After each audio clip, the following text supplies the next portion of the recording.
Cryo is always far more effective in the ring. This is going to get interesting.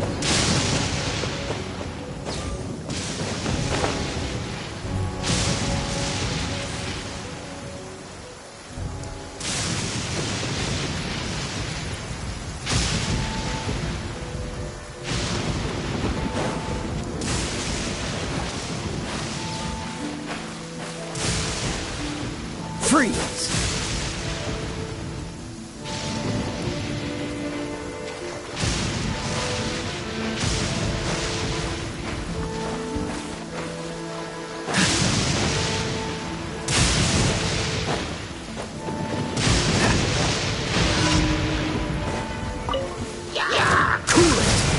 Frostbite!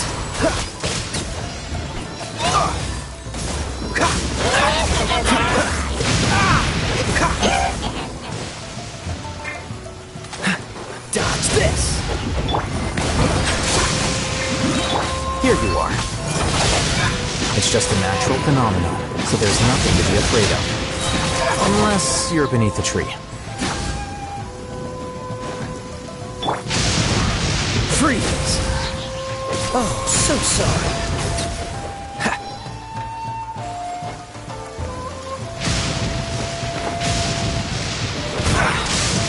I'm not done. Elimination.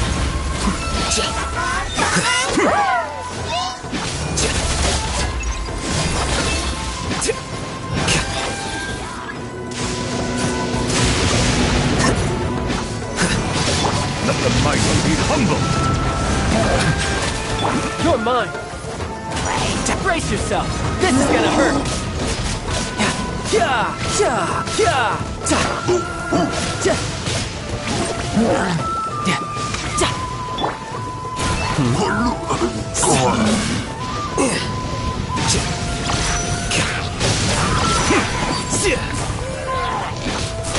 Dodge this!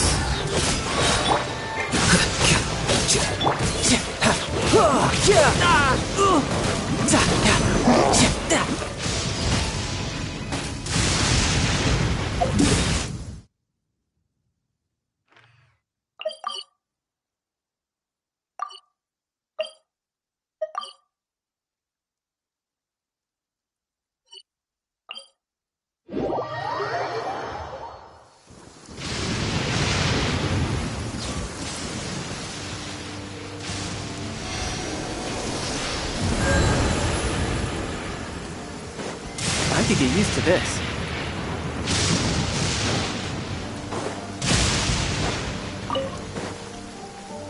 No time to lose.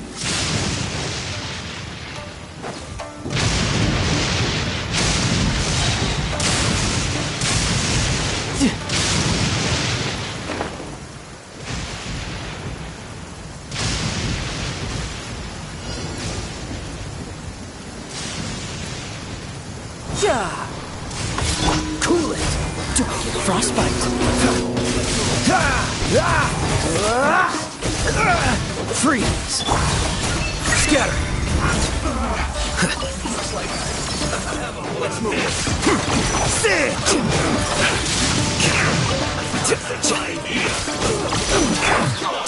You can run, but you can't help it. This will be frozen in time. Dodge this!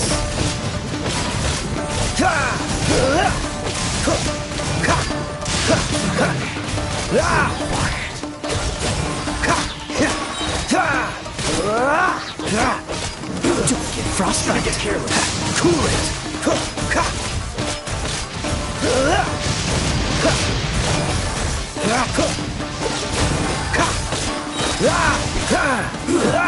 Shouldn't get careless.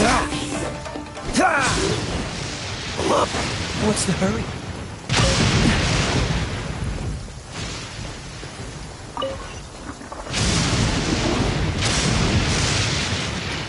What's the hurry?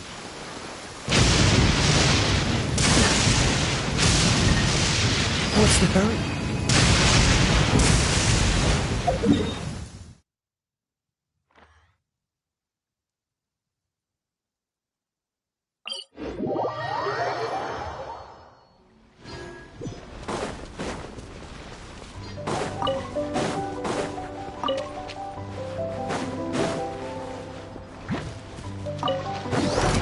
Dodge this!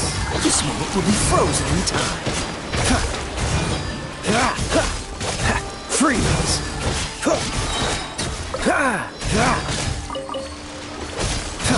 Don't push your... Dodge this! Oh, so sorry.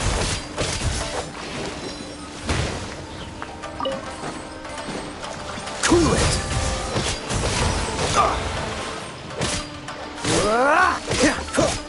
Dodge this!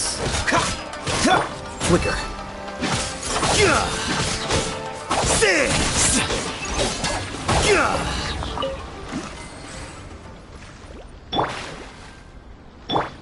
Freeze!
Dodge this! Bow your head. Freeze!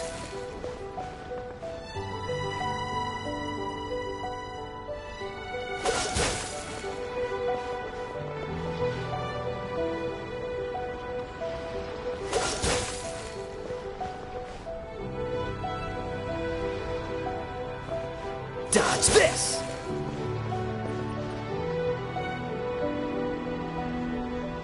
Cool it! What's the hurry?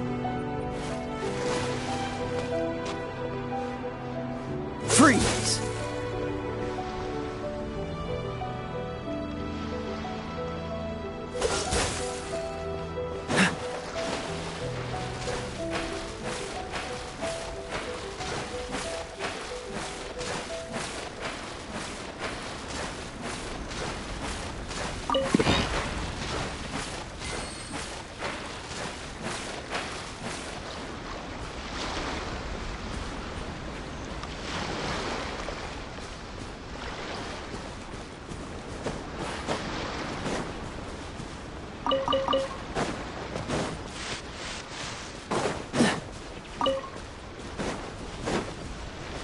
What's the hurry?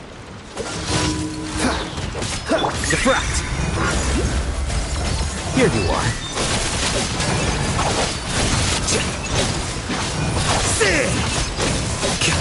Cool it! This moment will be frozen in time. Freeze! The tides beckon. Settle down.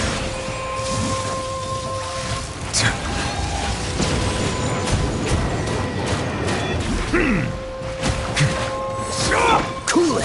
Oh, so sorry.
What's the hurry?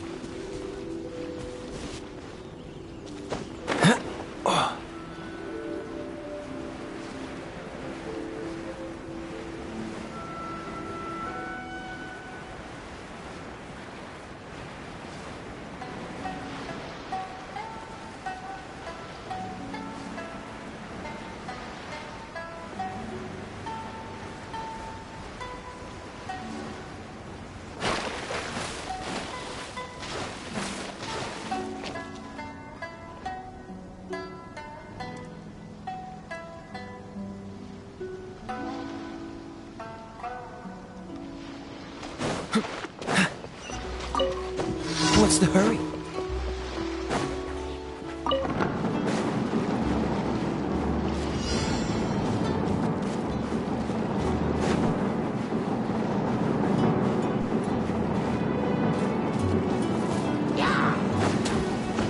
What's the freeze?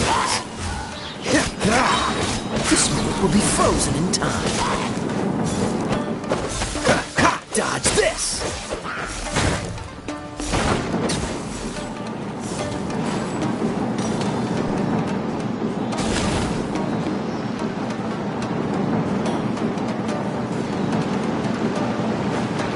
What's the Another hurry? test. I got suffocate. Another test subject.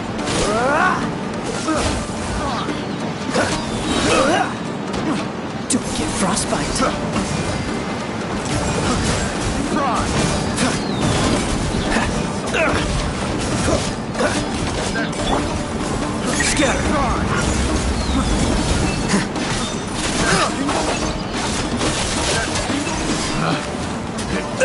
The wrong test subject.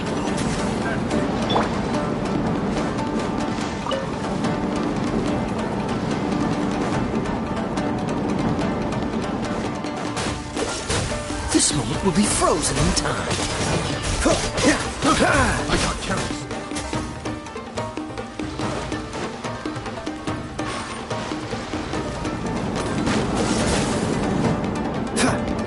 Bow your head. Let the mighty be humbled.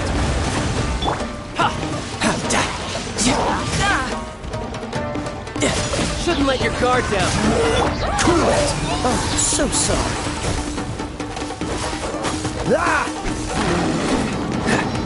Freeze.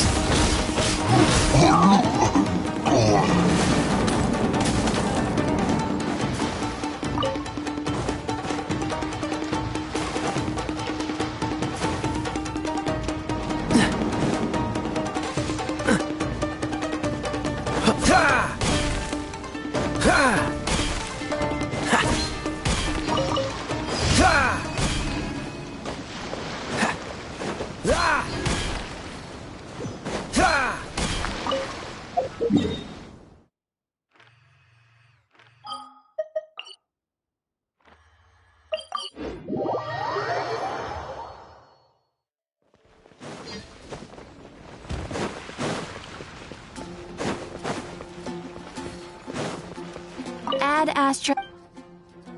Thank you for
Look! She's sitting over there! And surrounded by monsters! Come on, let's rescue her!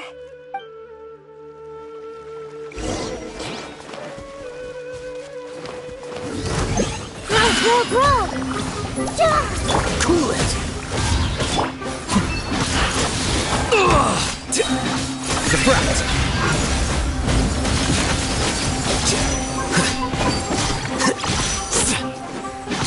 This moment will be frozen in time. Dodge this! Settle down! Here you are.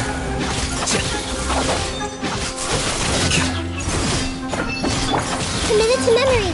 Cool it! Don't get frostbite. What's the hurry? Freeze! She seems to be in the same condition as Ilman earlier. Yes, but luckily she hasn't been injured or jolted awake yet. Let's carefully move her somewhere safer. See you tomorrow, Professor Aisha. Huh? Why am I back here again? Dreaming? But what about Professor Aisha? Oh, I see. It was all just a dream. Well, that makes sense. After all, it hasn't changed a single bit. Huh? What's it? Nearly 20 years, and it still hasn't bloomed. Does it have something to do with your dream? Please, tell us what you mean. Sorry. I'm still feeling a little groggy. Please give me a moment here. Alright. Where to start? Right! This plant. So, Professor Aisha gave me this plant just before she left. She was a good friend of my parents, and my first real tutor. She was also an outstanding Amorta researcher. In addition to her extraordinary academic talents, she was also skilled in combat and would accept lots of work from the Adventurers Guild. Oh, so you mean she's left on an adventure? Yes. When I was about 10 years old, she told me that she must go look for the secrets of the Abyss, and that she would be gone for a long time. I grabbed hold of her and wouldn't let go. I didn't know what the Abyss was. I just knew that she was like family to me. She hugged me, and we cried for some time until I fell asleep. When I woke up, I was already back home. She still decided to leave, but had left behind a letter for me saying that I was the person she cared for most in this world. She claimed that investigating the Abyss could help more ordinary people protect the people and things they care about. She had obtained some important evidence during her past adventures. If she didn't set off right away, she might miss the perfect opportunity. Guess Ad Astra Abyssosque isn't just a slogan. She left a seed in the letter, telling me that if it sprouted and bloomed, then she'd come back no matter what sort of risky situation she was in. She said she looked forward to seeing me all grown up. But strangely, I've tried watering it, feeding it, everything I could think of. But I've never been able to get it to bloom. I even went to ask the Amorta researchers, and they couldn't explain it either. May I have a look at the plant? Of course. I was hoping the great Dendro Archon could help me solve this problem. Let me see.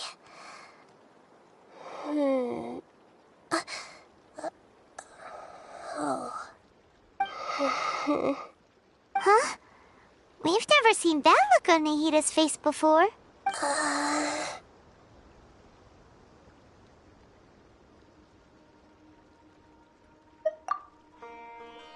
She looks a little unwell.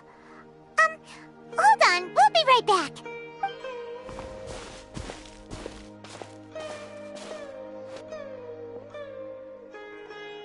What's wrong, Nahida? You can't tell what's wrong with the plant either?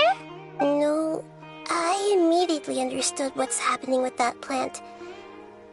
I'm just not sure if I should say it. This plant is not known to the academic world. It's a new species that our teacher managed to cultivate by some special means. Judging by its features, I can tell from the moment it sprouted it'll never be able to bloom. It can't be. It means that this Professor Aisha she keeps mentioning might have foreseen the danger and was prepared to never return. From my experience observing people, she would undoubtedly regard this as a brutal revelation. When forced to confront such brutal truths, people may break down into tears, talk nonsense, or lose their tempers. I know she has to face the truth, but at the same time, I don't want to hurt her. Tell me, what should I do? Yeah, that's a tricky one. Seems like you've already got a good idea of the feelings she might experience. But wouldn't that mean I'm just pushing it all on you? What if she just gets angry at you instead? It's all right. There are all kinds of people, and the examples you observed are just the most extreme cases. Okay. Thank you. Let's go back and tell her.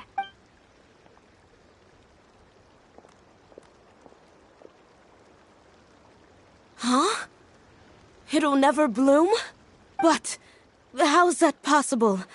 If a plant is unable to bloom, doesn't that mean it can't reproduce either? All that's left for it to do is slowly wither away. Are you saying she never intended to return? Seriously? So everything she said was a lie? But she meant well. Since the separation was inevitable, she hoped that you would be able to come to grips with such a cruel parting a little later in life. Yeah, her love, care, and attention to you, all those warm moments were real. I guess she had hoped that you could understand and respect her choice after learning the truth. I see. Sorry, I don't want to sound ungrateful, but it's just so much to take in. The dreams are so beautiful. Yet reality is heartlessly cold. I really thought she had come back. I had so much to tell her. These dreams may not be as pure and beautiful as they seem. Some kind of power may be exploiting your feelings. Really? Yes. So with that in mind, until our investigation is completed, please return to the event and ignore any further temptations from your dreams. I see. Thank you for rescuing me, and sorry for the trouble. Luckily, the plant didn't get hurt either. Otherwise, I wouldn't have anything left to remember her by. Thanks, Traveler and Paimon. She seems to have finally accepted the truth, but I think she'll still need a long time to come to terms with her feelings. I saw her waver the moment you mentioned love. It was almost like a gentle rain, arriving just in time to put out a fire that was about to spread. It's because people have something called empathy. Empathy? I see. This is valuable knowledge indeed. By the way, you said there may be something that's trying to exploit their feelings. Any idea what that might be? Yes. What's common between Ilmon and Katya's cases is that they've both lost someone dear to them. And now, they get to meet the people they cherish in their dreams again. And the people feel more real than anything a regular dream could hope to create. Instead of interpreting it as a result of their longing, I have to consider a more antagonistic explanation. Someone is taking advantage of their longing. Yeah, They're just causing these people to dream. What are they after? This is exactly what we need to investigate.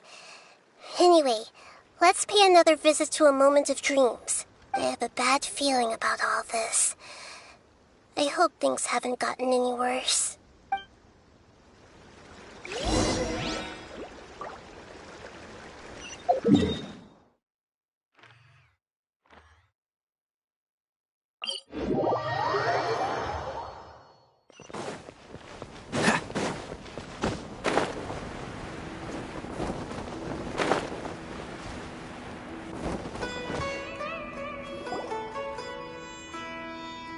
We're back. How's everything here?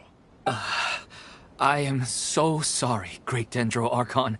We're still trying to figure out how to explain the whole thing to everyone.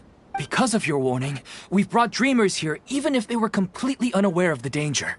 But some of them have already fallen asleep, and they haven't woken up for a long time. I fear there's nothing we can do about it.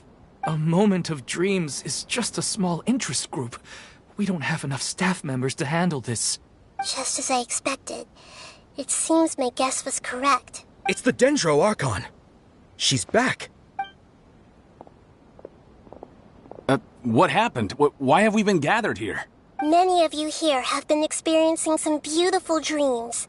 But I'm sorry to tell you that based on our investigation, there's some kind of conspiracy behind them. Before we learn the truth, please don't try to recreate the scenes in your dreams. Whatever you see, don't be tempted by them. Huh? But... I don't think it's a big deal. Aren't we just dreaming? It's not like dreams will have an effect on others. We've already met 2 people who ran off to the countryside alone and got caught in dangerous situations by falling to the temptations in their dreams. That's right! These aren't just dreams! It's serious! Alright, I get it. so does that mean once we have some conclusive results from the investigation, we can continue to enjoy these dreams?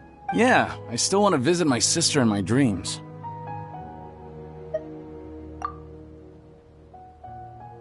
I'm sorry if what I'm about to say sounds a little offensive, Great Dendro Archon, but we had a discussion with the folks who just arrived here.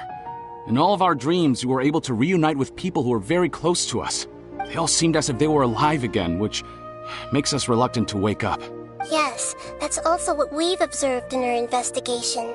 So if the results of this investigation would mean an end to those dreams, that'd be quite cruel to us.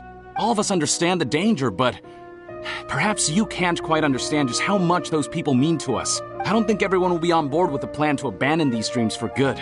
Before the conclusion of the investigation, they'll at least want to meet the people in their dreams one last time and say goodbye. We've never had such a difficult situation before. It appears that not many people are willing to cooperate. So they still want to return to their dreams despite knowing the danger? That's right. Compared with these sweet and beautiful dreams, our warnings of danger are dull and emotionless. It looks like the situation will inevitably spiral out of control. The more time we waste, the more people will ignore our warnings and return to their alluring dreams.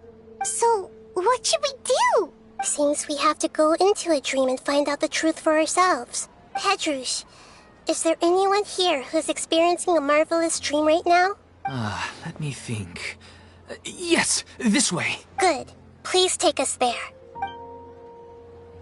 This lady refused to heed our warnings and fell asleep here a little earlier.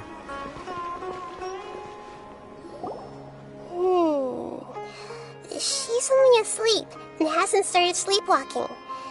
It seems she hasn't sunk too deep into her dream yet. Do we also need to fall asleep if we want to go into her dream? Don't worry about that. I'm Lesser Lord Kusanali after all. Now, don't be nervous. Just close your eyes. Imagine yourselves as waves gradually rolling onto the beach. You slowly wash over the shore and sink into the sand.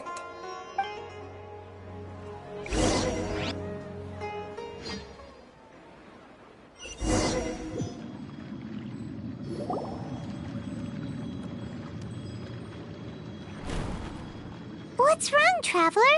You look a little disoriented. Really? Paimon didn't notice anything. Anyway, seems like we've made it into the dream. I thought we would arrive at some familiar scene, but we seem to have landed in a completely unfamiliar place. Whoa! So many giant plants! Even in the sky! Amazing. Theoretically, we should have gone straight into Debbie's dream. Things do seem to have gone a bit sideways here. Anyway, let's see if we can find any leads.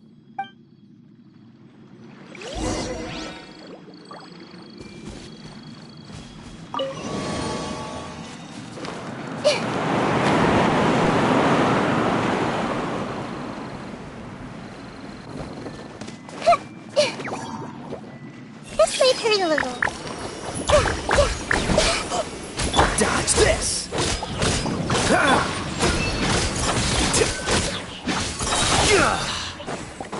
Scatter!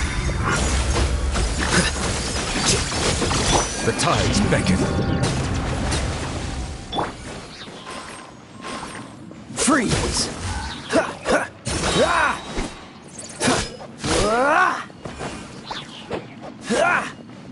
Dodge this!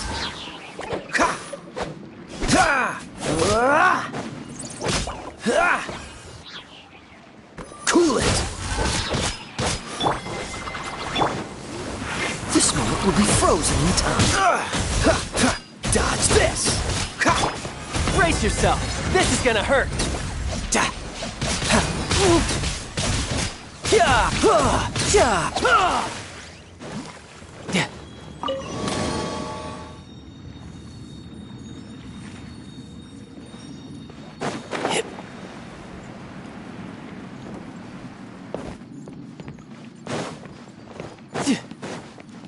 Huh?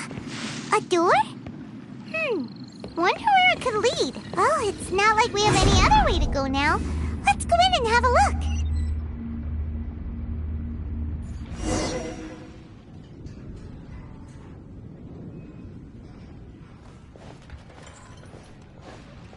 Hey, this place looks familiar. Isn't it Puspa Cafe? Oh, Paimon sees Debbie. She's right over there. Looks like we've come to the right place. These alluring dreams often portray a scene from real life, which concurs with our previous findings. Really? But what about that space we were in just now? You can't mean this is another collective dream? Yes. Given that so many people have been experiencing these beautiful dreams, I would say it's very likely that they're interconnected. Compared to an interconnected dream, independent individual dreams would be much harder to manage and manipulate. Ah, Paimon gets it now. Well, let's go talk with Debbie. Oh, but there are some other people next to her. Are they dreaming too? If this space is exclusive to Debbie's dream, then the others beside her are most likely the people she cherishes. Anyway, we should confirm that first, just to be sure. Huh. How do we do that? Just leave it to me.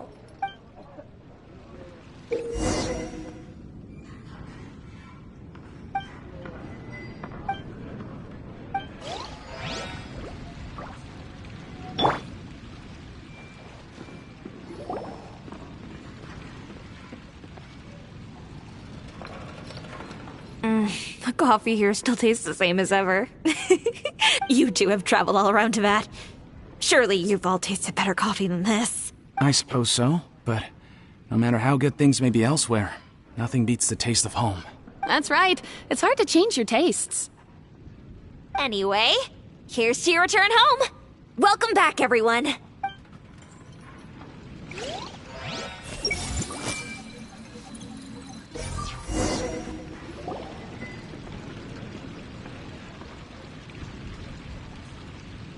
Huh.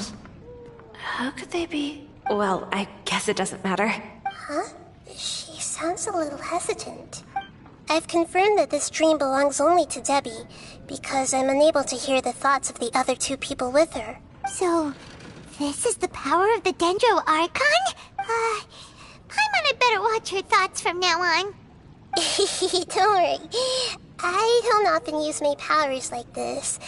It's rather impolite. Alright, I need to get myself ready. It won't be easy to break it to her, but there's no avoiding it now. The Great Dendro Archon! What brings you here? I'm sorry to interrupt your celebration, but have you noticed that what's happening here doesn't quite match up with your memories? I don't quite understand. Great Dendro Archon. What do you mean? I get it! The Dendro Archon is trying to say that it's a once-in-a-lifetime opportunity that we're able to gather here.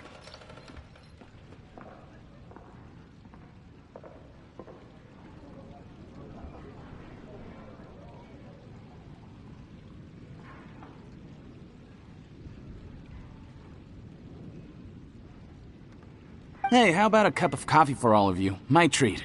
We just returned from a fruitful adventure. Memories. A once-in-a-lifetime opportunity? Think carefully. You of all people should know what really happened to them. Are you sure that meeting here and chatting the day away like this isn't just a product of your own wishful thinking? Yes. The reports from the Steambird were true. The ship they were on struck a reef and sank. And I never heard from Basima and Gaspar again. Hey, come on now! What are you talking about, Debbie? Yeah! Trust your memories! Nothing you see here is real! I get it now. This is a dream, isn't it? But since it's my dream, it doesn't matter if this is real or not. I enjoy the way things are here. I no longer have to face the tragedies of real life. These friends mean the world to me. Nobody else can understand me like they do. There's nothing wrong with continuing this dream. Is there?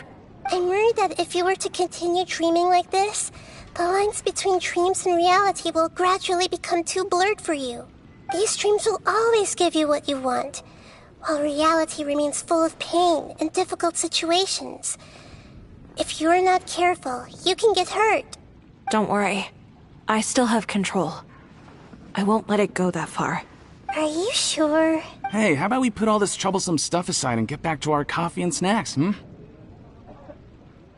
Whether it's just a dream or real life, you should be happy. You can't just brush off something like this! We don't even know how you people got here or where you even came from! Sorry. Paimon didn't mean to upset anyone.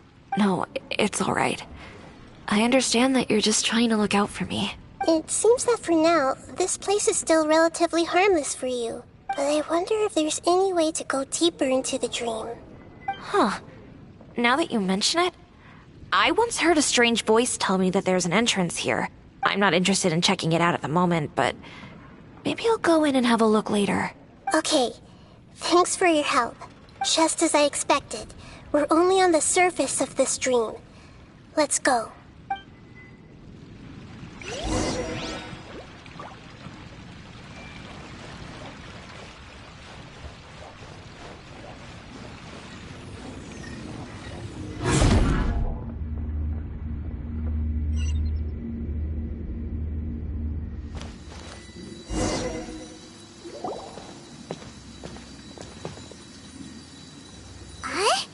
What are we doing here again?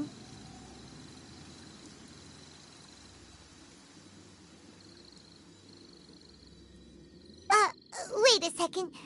We were just up there. No, down there? Did we go up or down? Don't panic. This is how dreams work. We've left Debbie's dream, but the dream is still continuing onward. I'm not sure where it'll lead us.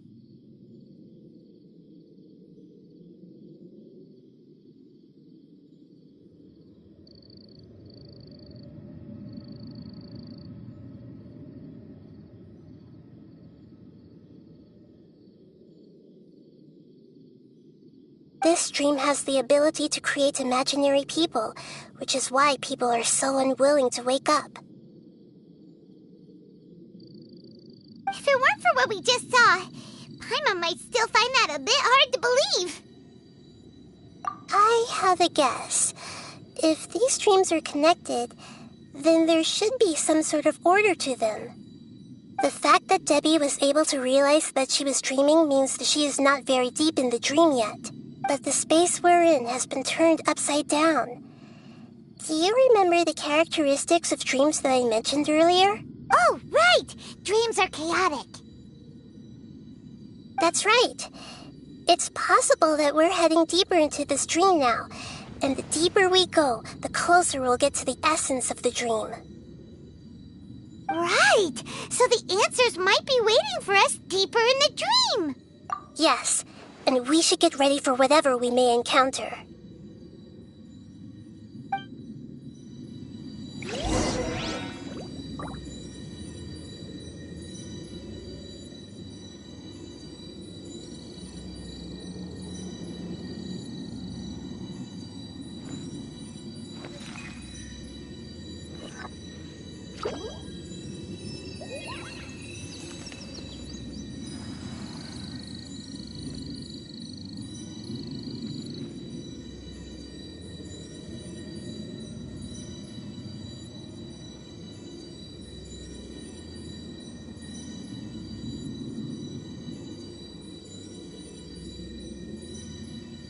Something on your mind again?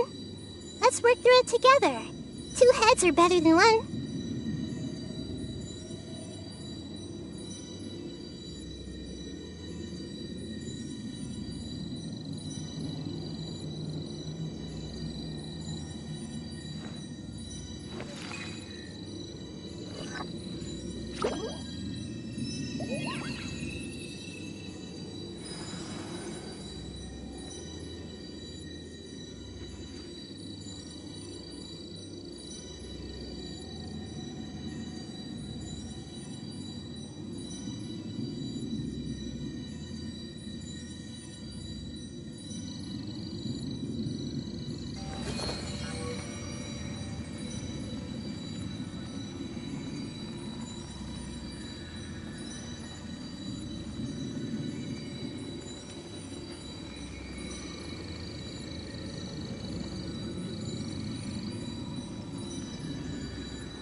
What they say is true.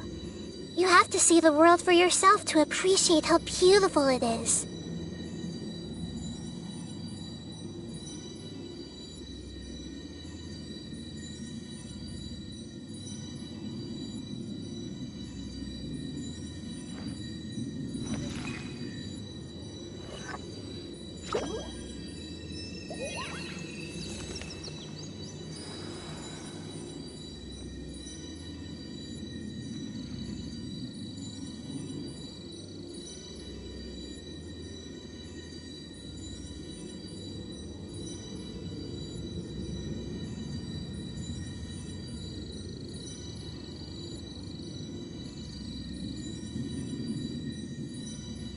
If you're not sure what to do next, how about I take you on a walk?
Something on your mind again? Let's work through it together. 2 heads are better than 1.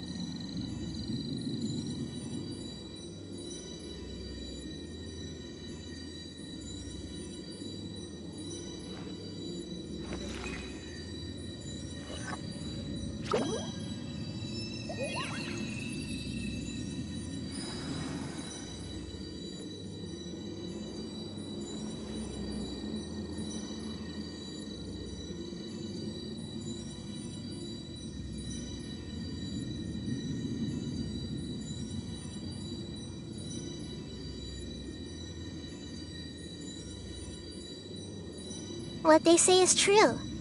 You have to see the world for yourself to appreciate how beautiful it is.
so sorry.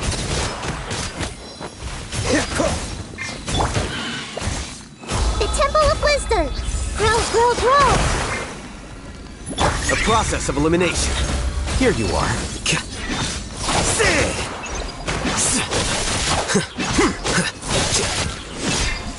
Be sanctified. An oversight on my part. Dodge this! Don't get frostbite.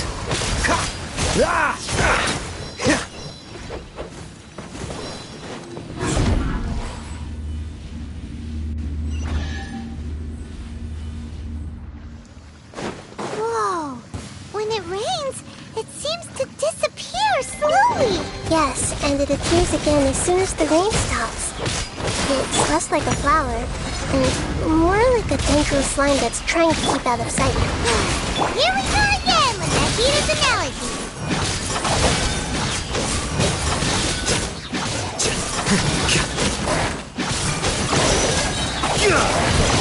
Scatter! Oh, so sorry. Dodge this!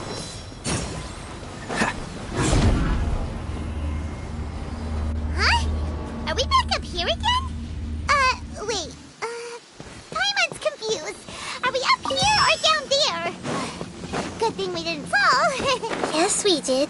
We just fell upwards. That's not helping, Nahita! Paimon has no clue what's going on anymore.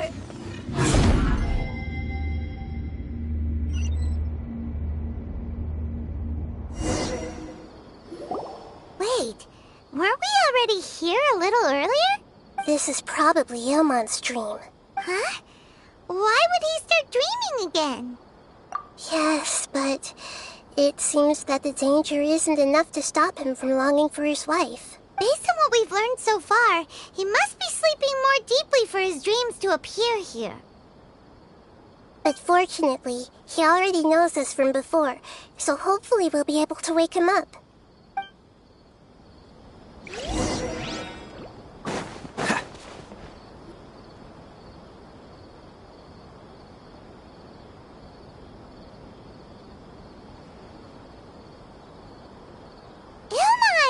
Oh, it's you! Incredible! I didn't know you would appear in my dream, too. Did you say dream? Wait, so you know this is a dream? Of course. Such good things rarely happen to me in real life these days.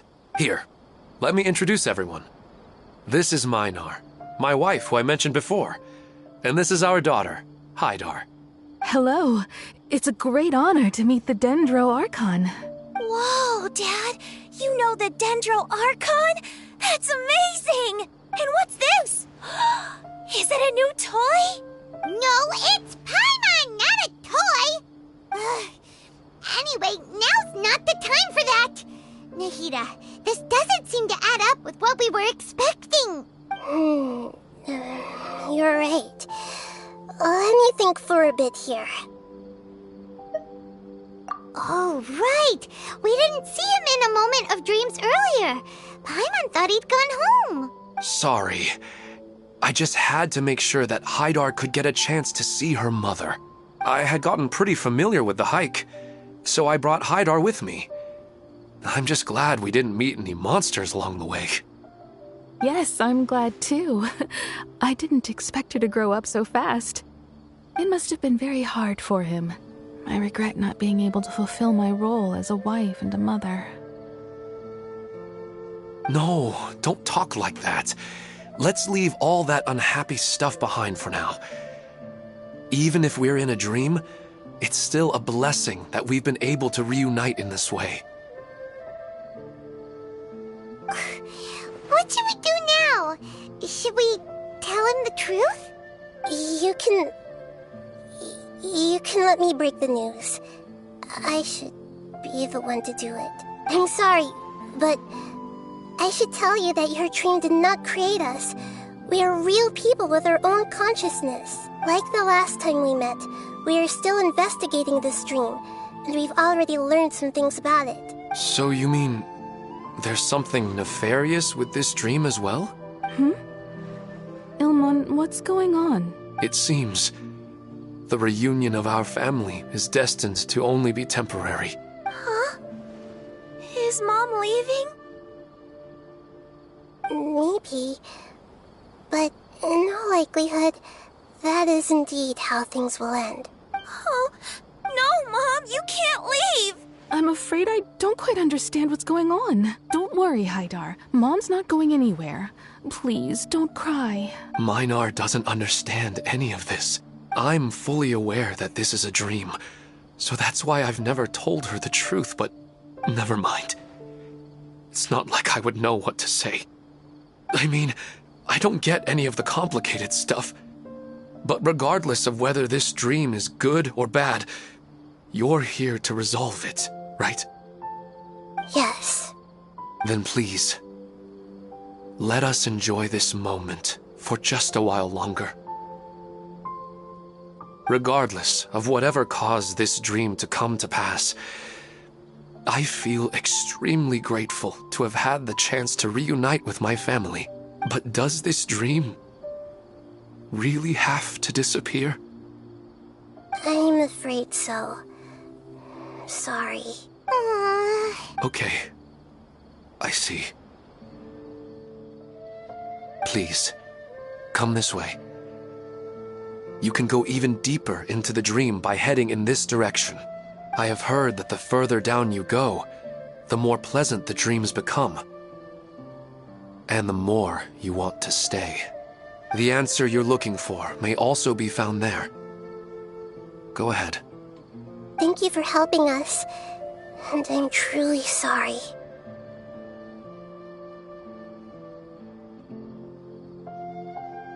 You're welcome. It's not like I have any say in the matter. I'm just an ordinary person, after all. Who am I to interfere with the work of a god?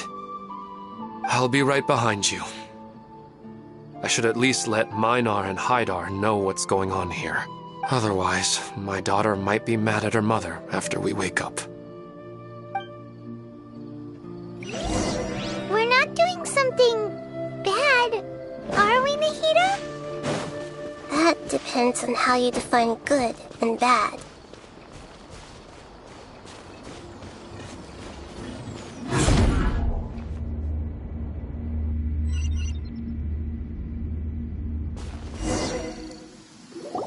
It's the same place again.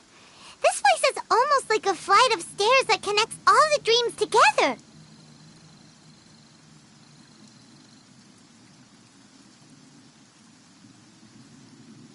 But they appear to be getting more and more aggressive. Regular stairs wouldn't try to attack us. Right. Something seems to be off about our theory. Ilmon is clearly aware that he's dreaming, and he's enjoying it. Rather than dreaming on a deeper level, he almost seemed more awake. I believe we're on the right track, but we just need another explanation. It's not that the dreams are getting deeper, it's the owner's attachment to the dreams that's getting stronger. But you would never mistake dreams for real life, right? Sometimes, Paimon almost wishes her dreams could be real. But it's just a quick thought. It's not long before Paimon's thinking about other things, like sticky honey roast. Listen, we're real beings living in the real world, and that's where our focus should be. This also explains the insubstantiality of our dreams. No matter what they may become, we don't really care. But if we decide to abandon reality and embrace our dreams, then our dreams will become far more substantial. Oh, wait! Paimon's starting to get it now! Your mind will begin to build the dream far more attentively, which in turn will make it feel more real. Do you remember how the Akasha can turn dreams into jnana energy? Constructing a realistic dream consumes a similar energy. Does that mean there's a host of these dreams here like Milu during the Sabzeruz festival? If we wake that person up, this collective dream will end, right? Most likely.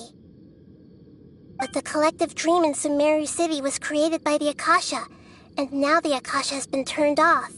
This has nothing to do with the Aranara, and humans are not capable of creating a collective dream, which means... Huh? So, did someone manage to restart the Akasha? That's impossible. But they are probably a scholar of the Academia who had a close connection with the Akasha. Even so, how did they manage to do it? And how did they choose the host? Yeah, we haven't gotten to the end yet. Once we know their motive, all the questions will resolve themselves.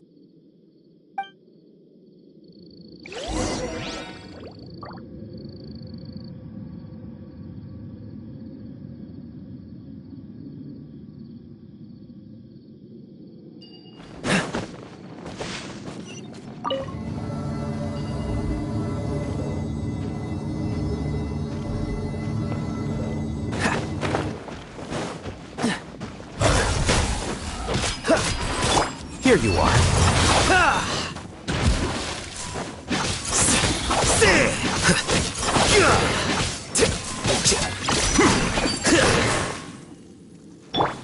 This might hurt a little. Sharing my knowledge.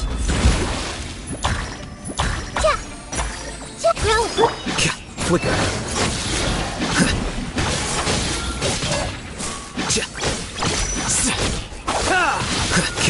Cool it.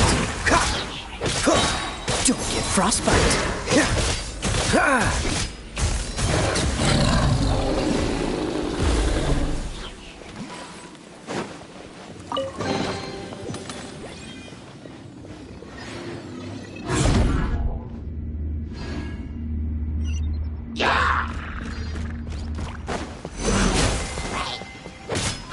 Here you are.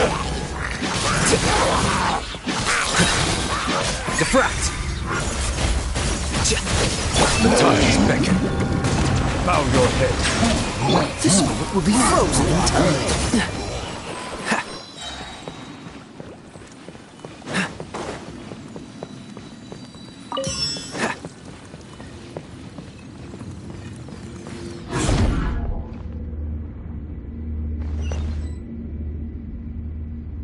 All the water that used to be here has turned into rain. Then let's get through here before the water level rises.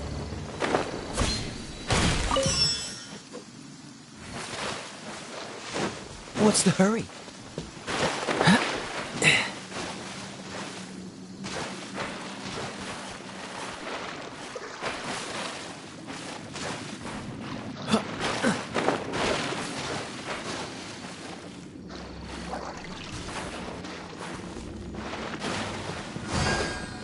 We finally made it!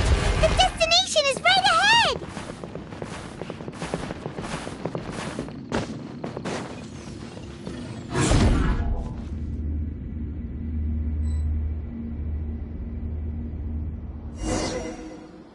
Wow!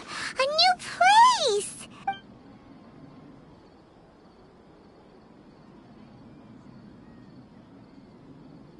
Well, it's just new to Paimon in this dream. This should be the final destination.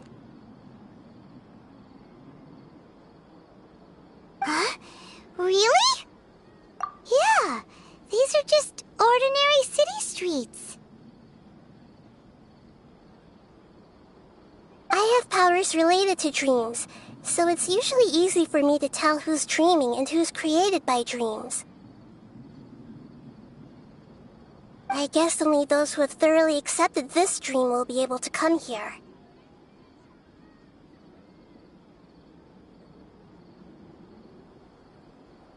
There are so many people here. How can we find the host? Don't worry, I have a way.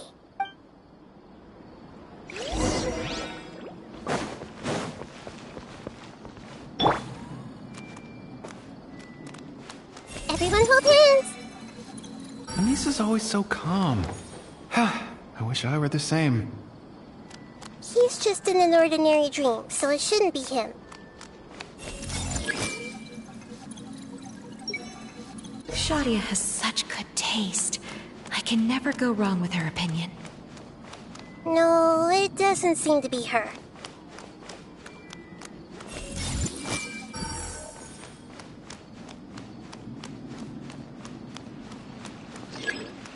I see everything! Who doesn't want a dream to last forever?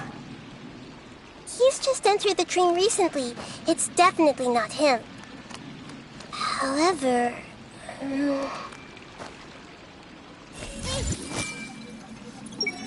Sometimes I wish Rakesh could be more assertive, but I guess I'm also happy enough with the way things are. No, it's not her, unfortunately.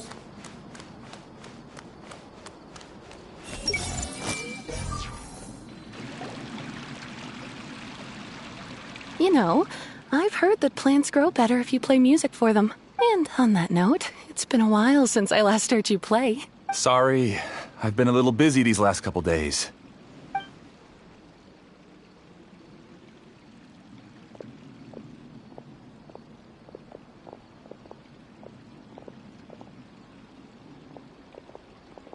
Oh, the Dendro Archon.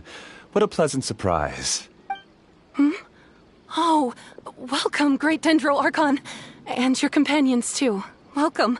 I'm Amira. I run the flower shop here. And this is my husband, Moses. Yes, how may we help you? You already know all about me. There's no need for all the pleasantries. Perhaps I should call you the dream's owner? As expected of the Dendro Archon. I'm sorry, Amira. It seems my research has attracted the Dendro Archon's attention. Why don't you go back to the flower shop? I'll come help you a little later. Okay, of course, dear. I'll see you later.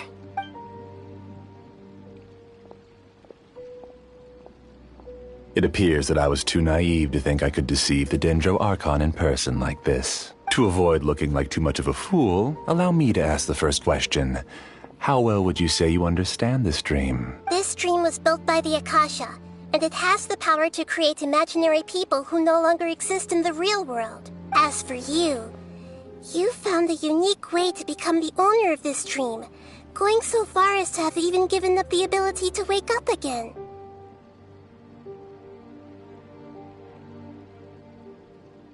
Given up the ability to wake up? Impressive! You truly are the embodiment of wisdom.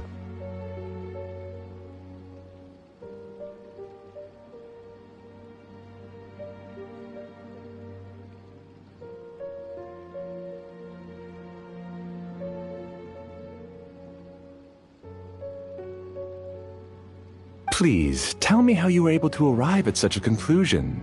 In return, I'll answer the question you're most curious about. It's simple. Apart from you, this space only consists of real people who are dreaming and imaginary people who are created here.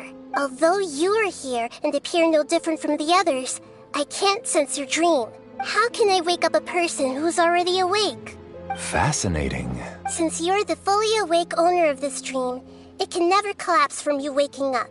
Theoretically, this should also give you absolute control over this place. I have to admit, it really doesn't get much better than that. But even knowing all of that, one question remains. How did you do it? Isn't the answer right in front of you, great Dendro Archon? It's because I've dedicated my entire reality to this dream. I uploaded my entire consciousness into the Akasha when it was still running. Actually, this all started because of an accident. My original goal was not about the Akasha or a collective dream. No. You were motivated above all to create a hyper-realistic person. The desire to reconnect with a real loved one is the one shared sentiment between all our dreamers. That's right.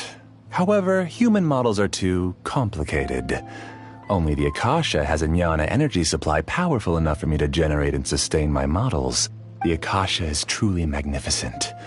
If I siphoned a minuscule amount of its energy, nobody would even notice. And even this minuscule amount of energy was already more than enough for my purposes. Even using just crude methods, I was still able to train a fairly realistic person. I named my first work Amira. Huh? You mean the girl we just saw? She and I entered the academia on the same day. Starting with admission procedures, we bumped into each other 6 times on just that first day. And because of that one day, we eventually went on to fall in love. We studied, conducted research, and made breakthroughs together. Our rhythm was always in step. I felt like we were 2 separate bodies that shared the same heart. However, Elazar later took her from me.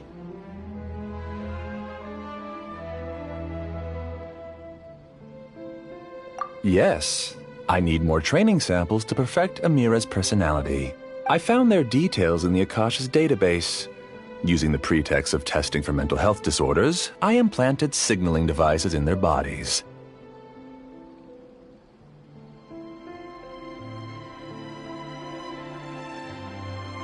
This way I could connect them to a network, and Amira could feel their yearning. Little by little, they helped her to grow and develop a warm, human personality. To improve my efficiency and allow myself to focus on nothing but my research, I uploaded my consciousness as well, and became a part of the network. So, technically speaking, it's not that you won't wake up, it's that you can't wake up. Yes, because the Akasha was suddenly turned off, I lost all of my jnana energy. I became imprisoned in the very network I had constructed. At first, I panicked. But, after coming to grips with the situation, I realized that I could restart this world as long as I could find a replacement source of jnana energy. That means everyone in the network is providing you with jnana energy! That's all there really is to it. I don't think I'm doing anything wrong. I'm just saving them as well as myself. I provide a beautiful dream, and in return, I harvest their jnana energy as fuel for the dream. They can wake up any time they wish. People need to sleep anyway, so why not have some beautiful dreams while they rest? I agree. This is the home we spent a great deal of effort on to build for ourselves. Yeah, she's right. We're staying here of our own free will. I don't understand this at all, but I just want to spend some more time with my family. I don't want them to be sad. Thank you, dear. Great Dendro Archon, I hope you can understand. You don't need to gather around here. It's all right. The Great Dendro Archon is nothing if not kind and considerate towards her people. She won't interfere with what we're doing here. Uh-oh, now he's playing dirty. It seems like I won't need you to answer my last question. You're willing to tell me all your secrets because you have nothing to fear. If you use real people as your weapon and turn them against their Archon, then there's nothing the Archon can do. They just want to be with the people they cherish. I don't think there's anything wrong with me providing them with that opportunity. They don't wish to eternally part with their spouses and friends. What's so wrong about that? If you understood humans a little better, or had also experienced firsthand the absolute devastation of loss, then perhaps you wouldn't be so cold towards us. If you had used your talents and determination for a just cause, you could have become a sage of the new generation. Unfortunately, you've committed one of the 6 cardinal sins of the Academia by attempting the forbidden and fearing none. You equated people's feelings with cold jnana energy and deprived them of the pain that they have to face. You lured them into these dreams, and even now, remain completely unaware of how evil all of this truly is. Pain? Luring? Those kinds of things haven't existed here from the moment this world was created. She's right here. This is Ilmon's child, Haidar. Huh? My daughter? What's wrong with her? This dream relies on a set network, which means that only those with devices planted in their bodies can enter this world. Carefully think back and retrace your steps. I secretly went back to the mountainside with Haidar. Minar was already there waiting for me, and Haidar was able to see her mother.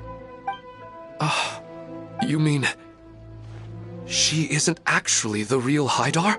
No, because unlike you, she can't enter this dream.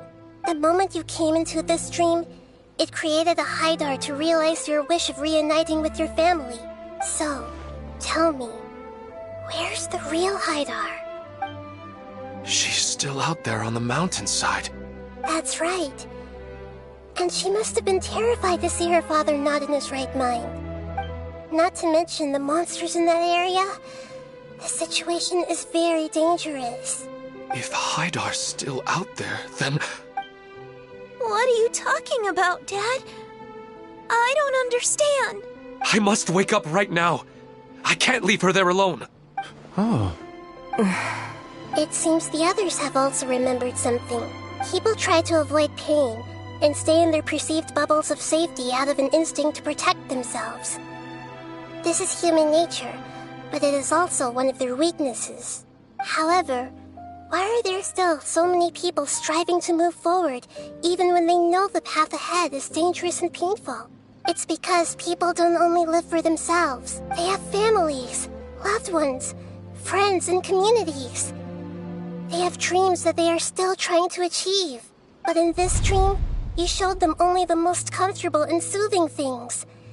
This entire world has been built on the foundation of buried and unseen pain. It's all just a well-devised scam. It seems like I've stayed in the dream for too long. I still have so many things I haven't done. Huh. I thought gods didn't understand humans. That would have explained why they created such a flawed world where countless tragedies took place. I didn't expect you to arrive at the answer through sheer power of observation. But unfortunately, it means nothing now. If you wanted to spend a little time in the waking world, go right ahead. In any case, I wanted to spend some time alone with Amira. As long as this dream continues to exist, you'll come back. Humans aren't as strong as you think. And even if you're a god, they won't always listen to you. It's time to purge all the extraneous data and noise. Monsters, be careful! All of you, please get out of here and find somewhere safe. I am the master of this dream. I can create endless waves of monsters with the snap of a finger. Don't worry, they'll wake up before they get hurt. Amira doesn't like to see others in pain. If you know what's good for you, bleed now!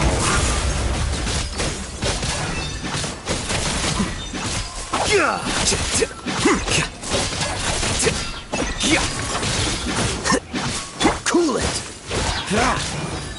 Don't get frostbite. Freeze! Settle down! Tidal wave! Shouldn't let your guard down.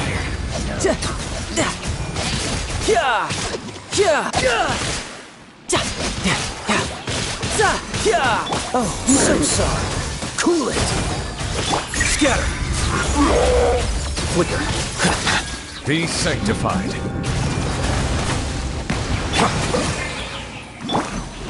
Share in my mind. Committed to memory. Dodge this!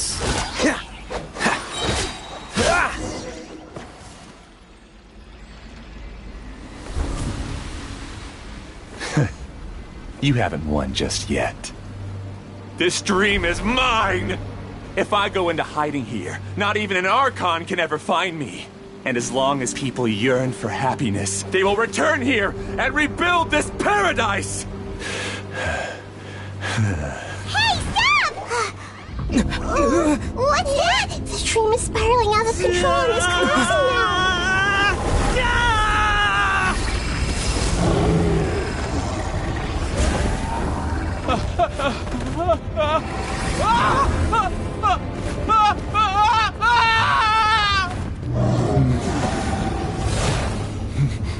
Oh no. Amira! Amira! Amira!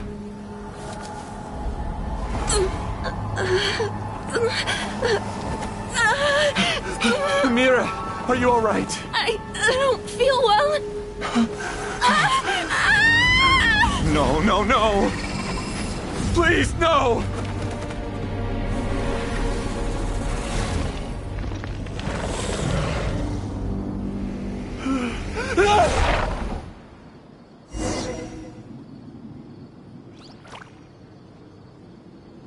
Get away from there! Don't ruin my flowers! What should I do? Where did he go?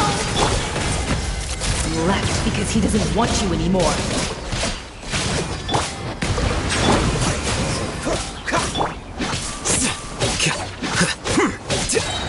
The process of elimination.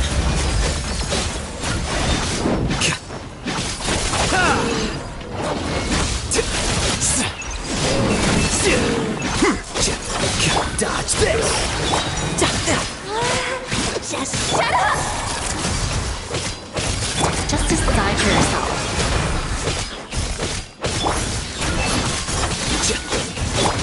Shouldn't let your guard down. Let the mighty be humbled.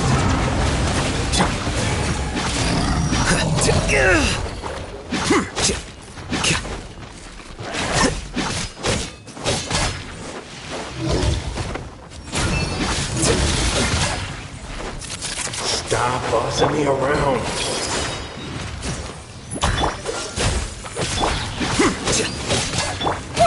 The Temple of Wisdom! Ouchie! Who am I? I'm not Amira. Glad that's over. But what happened just now? He's not very proficient in using the Akasha's technology, and he spent a lot of Jnana energy creating monsters. Now the system is out of control. All the people he created also turned into monsters, including Amira. It's terrible, even for a dream. Even Paimon's freaked out. Paimon can't imagine what they're going through. The good news is that the chaos seems to have subsided. Now we only need to wake up the people here and let them return to their real lives. Amira. My dear Amira. They're all gone. It was just a big dream after all. I couldn't change my fate. And my knowledge turned out to be useless. What a cruel world. Do you still think this is our fault? I don't care about that anymore. The Jnana energy used to sustain this dream has all been transformed into monsters. This dream will soon collapse and my consciousness along with it. Let me disappear with Amira. I'd rather turn into dust than to ever wake up again. It seems that everything that's happened is too much for him. He's lost all hope. I think seeing Amira turn into a monster was punishment enough for him. After comprehending the hollowness of the unreal, it's time to revisit the meaning of existence. Existence? I'm different from the others. I've long given up everything outside of my consciousness. Using my knowledge of the Akasha, I have a way to extract your consciousness from here and put it inside a knowledge capsule. The Academia has probably kept your body, so you should be able to wake up soon. No need. Just let me disappear. Reality means nothing to me now. This isn't compassion. I won't let you escape your punishment by simply disappearing. As for your life after that, it'll be up to you how you want to exist. Alright, Traveler and Paimon, we should go back. We can finally wrap up this whole thing.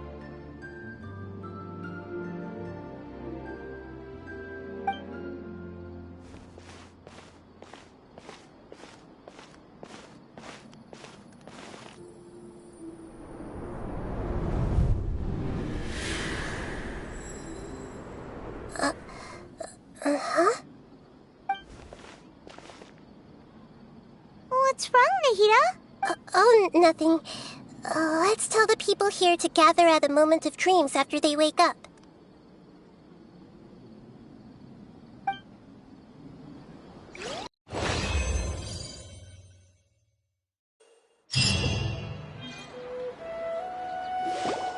Oh, great. You're awake. Everybody has started to wake up, and we've heard similar reports from around the city as well. From the looks of it, you were able to successfully resolve the issue. Yes, though it took us a good deal of effort. There will be many people gathering here shortly, so please do your best to maintain order. I need to go to the academia with them now, but we'll be back soon. Are we going to ask about that skull?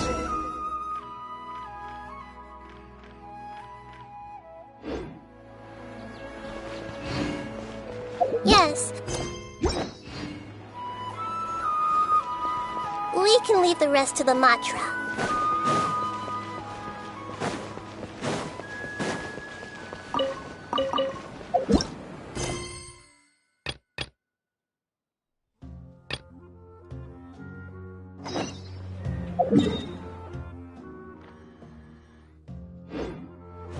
What's the hurry?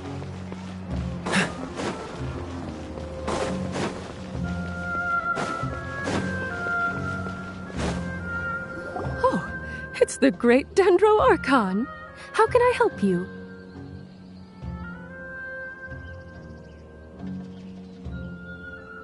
I would like to check the registration records of a Kasharawar scholar. He should be in an unconscious state right now. Okay, just a moment.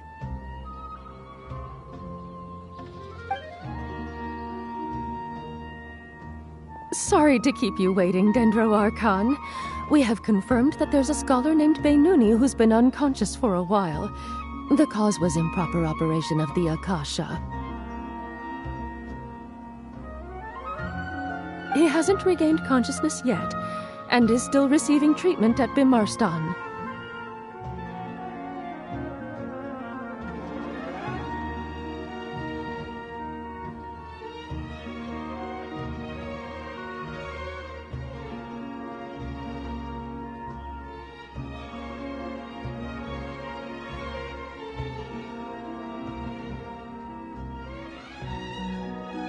Huh? Isn't his name Mosace? I guess he didn't want to be recognized or bothered by anyone. Please, give the knowledge stored in this to the Matra and ask them to import it into Beinuni's brain. Understood. But for safety reasons, I need to know why. It's simple. This contains his consciousness. It's long been trapped inside of a dream. He's committed an act that affected the safety of Sumeru. After he wakes up, I'll inform the General Mahamatra of all the details. I see. I'll take care of this right away. Thank you, great Dendro Archon. No problem.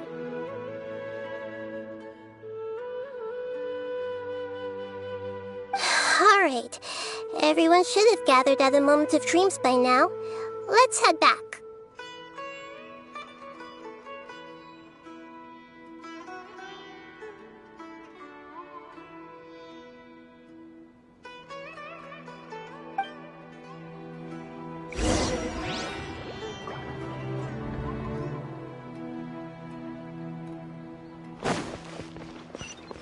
What's the hurry?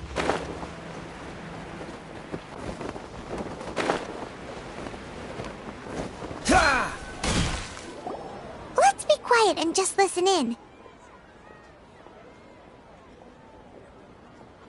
I wonder what she's going to say. Hello, all of you who have just woken up. I'm sorry for interrupting your beautiful dreams. I may have acted a little cold when handling things in the dream. I sincerely apologize for that. Dreams have amazing power. They inspire us to remain resolute in the face of adversity and help those with aspirations achieve their desires. But dreams also have the potential to exploit people, confuse the senses, and distort the truth. Unfortunately, you were all chosen as prey for an elaborate scheme. As I've said before, I'm still learning and cannot fully empathize with the pain of all the loss you've experienced. But But just take a good look around you, and you'll see many other people who have had similar experiences. You should be proud that you've been able to gather here and look toward the future together. The path of life is long, and it's hard for us to see the destination. This leads us to ask a lot of difficult questions. What's the meaning of life? What's the purpose of my existence? Why do I keep experiencing pain and loss? Of course, the most comfortable choice is to stop progressing. Give up thinking, and just keep repeating whatever you're already familiar with. Whenever you have such thoughts, just look at the people and things around you. Some people work hard all day so that their families can have a hot meal on the table at night. Some people travel all over the world in order to create art that resonates with all of Teyvat. Some venture in search of the world's secrets to prevent rapidly approaching, yet still unknown, world-shattering catastrophes. Life is not just about yourself.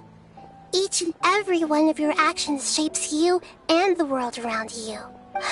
Look, friends and family will remember what you've done, and even some people you've never met may benefit from your actions. Therefore, many people will strive forward to forge new paths, even if they have to endure great pain to do so. Once you begin your journey on that same difficult yet rewarding path, you'll come to know the answers to those big existential questions, yet they will no longer feel as life-defining as they did before. But if you were to believe that life is nothing but an empty, ephemeral dream, then that's also the only thing it'll ever become. You're free to choose how you want to live your lives, but as your Archon, I should first make this information known to everyone. In the end, it's up to you whether you want to embrace a beautiful dream at the cost of your real life. Nahida said she wanted to speak with us alone. It seems like she went to the plaza in front of the academia.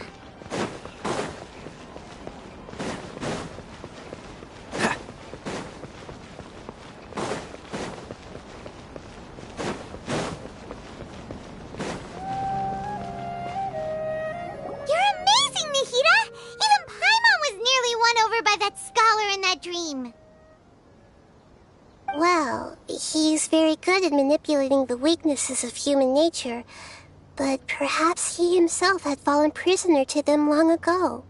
That dream was incredibly beautiful and enticing. Ordinary people couldn't see through it and easily lost themselves within it.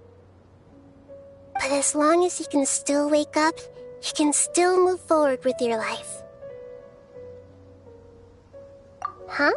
What makes you say that? Right! You said that you didn't understand human feelings, but we saw how considerate you were with all these people. Your speech just now really connected with everyone. You did a good job! Thank you. I've heard a lot of sad stories along this journey, and several of them have touched my heart. You can't say that the victims of the dream really did anything wrong, and what they wanted was also not unreasonable. That's why I could understand them when they tried to resist us and protect the dream. But all of my understanding and stirred feelings probably can't even account for even 1% of the pain they've experienced. I don't think this 1% can be seen as an example of what you call empathy. You're too hard on yourself, that's for sure. Alright. I suppose going out into the world will help my confidence grow. I've learned that emotions are nothing like knowledge, and that's why it's hard for me to put them into words sometimes. Beinuni, or Mercedes, said that I had never personally felt the pain of loss. But I have a vague feeling that this isn't true. The moment I entered the dream, I felt like I was wrapped in a blanket of warm feelings. It was so warm that it felt like I had returned to the start of my life, and I didn't want to wake up anymore. But when I opened my eyes, the feeling was gone without a trace. If I have to make an analogy for it, I would say I can no longer see words on a piece of paper after they have been erased, but I can still see the slight indentations of where the words had been written. But now that I've experienced this dream, I think I can say with confidence that I won't dwell too much on the meaning of that warmth. It's enough that I can tell I was once supported by that warmth, and its existence has allowed me to get to where I am today. If I dwell too much on its exact nature, I would be putting the cart before the horse. I gave a speech to inspire my people, so if I were to fail to live up to those words myself, then that would be too embarrassing.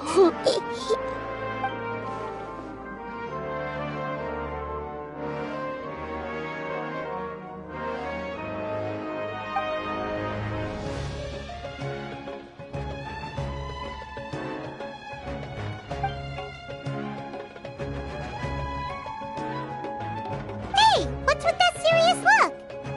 You keep looking like there's something you want to say. Is there anything you want to tell me? Okay. Since we just woke up, let's stretch a little bit. A new day is about to begin.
Come on, let's get moving.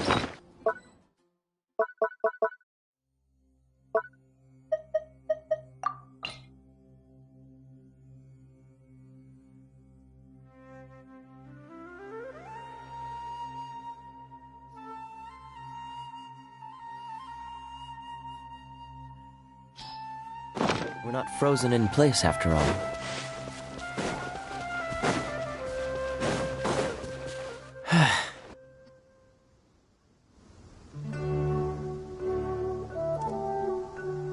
Hey! Isn't that Nahida? Nahida! Paimon didn't think we'd run into you here! Oh, hey there. It's been a while, hasn't it? What have you two been up to?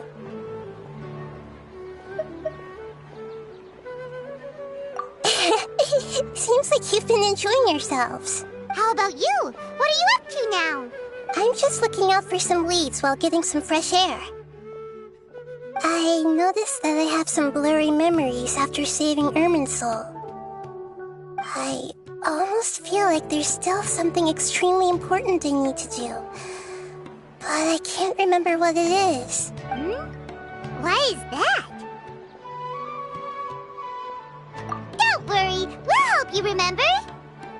Thank you so much. Since you're willing to help, I have something I'd like to show you.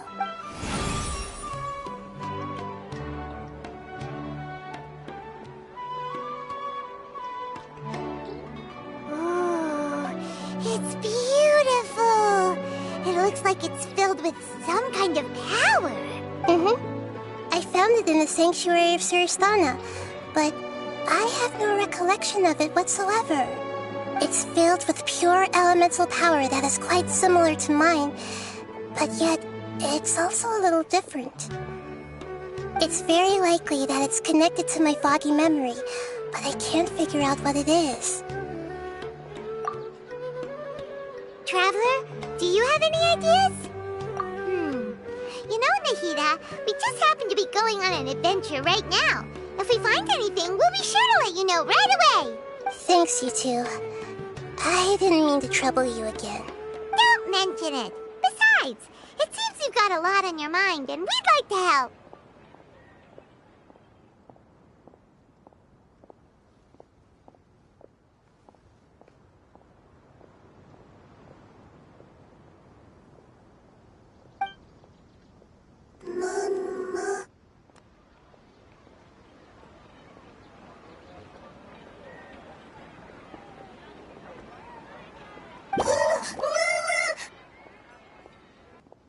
Hey, get out! You shouldn't be around here!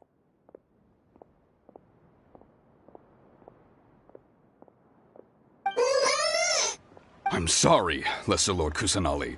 Fungi don't usually come near this place. Last warning! Get out before I kick you out, you hear? Hang on. I think it's trying to tell us something. But Great Dendro Archon, it's a monster! Please, don't worry.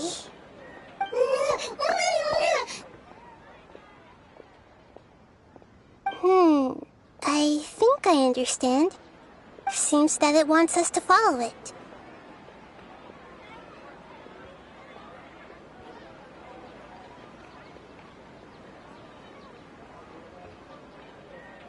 You can understand it? Even though different creatures have varying habits and ways of communicating, the emotions we experience are all the same. I can feel its anxiety and fear. It's in dire need of our help. Well, fungi are kinda cute, but...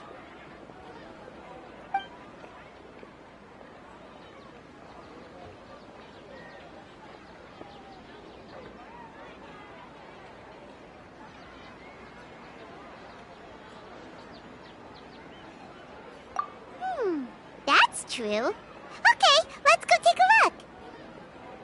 All right, lead the way, little fungus. Although they all look about the same, some fungi are friendly, while others are super aggressive and attack anyone they see. It can't be helped. Perhaps in their eyes, humans are like fierce monsters as well. After all, It can't distinguish which human behaviors are hostile or not, and it'd already be too late for them once humans have drawn their weapons. Hence why they tend to strike first, rather than waiting. That's not too different from how humans think sometimes. That's what I meant by shared emotions.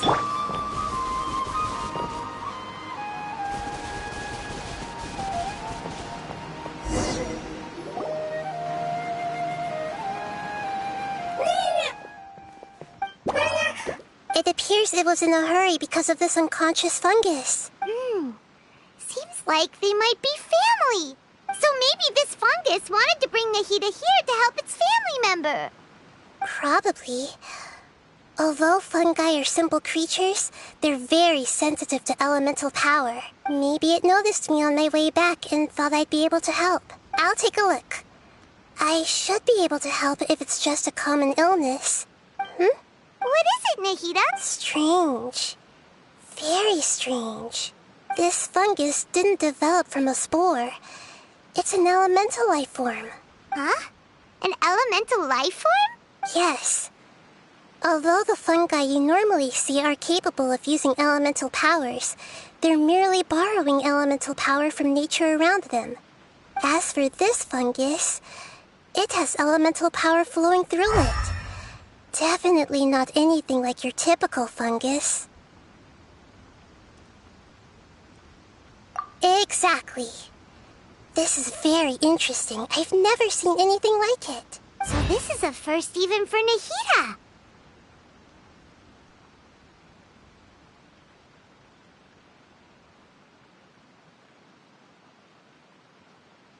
But that's not all.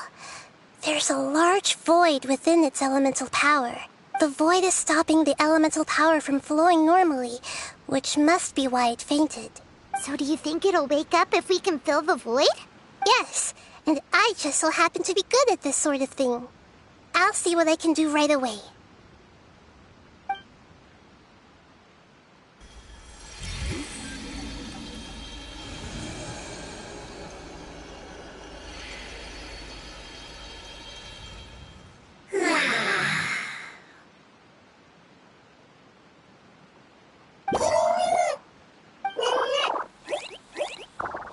My power was compatible. Looks like everything is fine now. Lord of Dendro? Is it really the Lord of Dendro? Oh, I can't believe the Lord of Dendro saved me. Thank you, as well as the stranger and creature next to you. Ah! It can talk? Oh, I didn't expect such a strange creature to make a sound like that. Seems I'm just as shocked as you are. What? Of course Paimon can talk.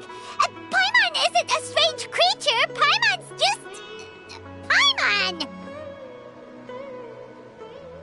Hello, Paimon. I am not yet able to evaluate an organism's intelligence from its appearance. I will only know you are able to speak once you have spoken.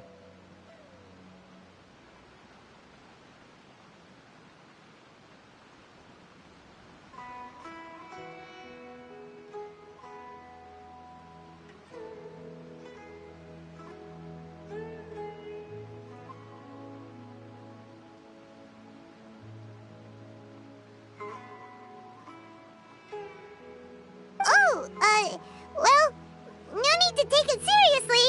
It's no big deal.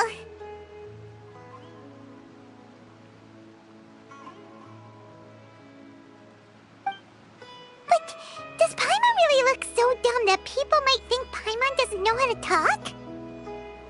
You misunderstand, Paimon. A mouth is used for eating, breathing, and other functions that are more important than speaking. So a creature may not speak, even if it has a mouth. I've never seen a creature like you before, so I dared not make the assumption that you could speak. Even if you do possess a number of human traits, it is still very common for creatures to have similar external forms but completely different interiors, just like fungi and slimes. Did this fungus study at the academia? It seems even more talkative than Paimon. You're not a fungus, are you? That's correct. This might be surprising to you, and I'm sure that you must have questions. Let's find somewhere else to talk. It might startle my fellow family members if I speak too much using this strange voice. Me.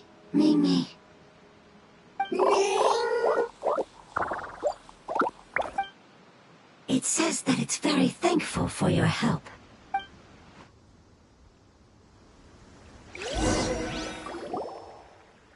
I was confident that I knew of all the creatures in Teyvat. Even if there are ones I've never seen with my own eyes, I thought I possessed all the relevant knowledge about them. However, even if I were to lay out the traits of all elemental life forms, you don't seem to match any of them. What are you? And where did you come from? I come from an ancient race. We have existed for a very long time, possibly longer than any records in existence. My home was filled with flowing water and great mountains. Lush grass covered the land, and my family and I lived in bliss and happiness. Until the apocalypse came and changed my home forever. A horrifying power consumed all there was. The seeds of catastrophe nested and grew inside of us, twisting and warping us, causing us to lose control. We were victims of the apocalypse, yet in time, we also became the apocalypse itself. The apocalypse? I'm not sure what it means either. It sounds like some kind of old fable. It's a long and complicated story. It will take me some time to explain it clearly. Don't worry, we'll listen. Please continue. I was lucky and managed to survive. Afterward, I left with some of my family and came to Sumeru to search for a way to rescue my homeland. We came in contact with many species and learned from their cultures and knowledge, hoping to understand the truth behind the apocalypse. We later found out that humans know the power of the apocalypse and refer to it as forbidden knowledge. Your home was destroyed by forbidden knowledge? Does that mean you're from the desert? It said that they are looking for a way to save their homeland, but the catastrophe of the desert should have ended a long time ago. The Lord of Dendro is correct. We are not from the desert. I would very much like to tell you the location of my homeland, but unfortunately, I've forgotten. That may sound a little odd, as it is very important to both me and my family. Yes, how could you forget? I am a life form that was contaminated by the apocalypse. A part of my knowledge and memory was taken away as the contamination inside of me was purged. Ah, I get it now. So the void of elemental power was left behind from when the forbidden knowledge was purged. I'm sorry. I hadn't considered that kind of possibility. That's okay. Lord of Dendro, there is no need to apologize. Without your help, I would have lost more than just my knowledge and memory. And not only did you save me, but you've also already rid the world of the remaining forbidden knowledge, right? That's right. The forbidden knowledge is no more, and your homeland should be safe now. My home should be safe now. We can go home. For the longest time, this moment has only seemed like a dream. I never knew it would become a reality so quickly. I was unable to fulfill our calling. I never found a way to save my homeland, and I have even forgotten where it is. It's not your fault. You've already done everything you can. Every species paid a grave price in the fight against forbidden knowledge. This is not a responsibility you should carry on your own. You mentioned that there were other survivors besides yourself. Where are they? Maybe they'll remember. The apocalypse put us through immense pain. Many of my family members have already met their end. I'm not sure who else is still alive. Don't worry, I should be able to find them. Just leave it to me. I'll leave the rainforest to the Aranara. And as for the city, there are a few nice kids that should be willing to help. Oh yeah, they'll give us a hand. Give me a moment. I'll contact them right now.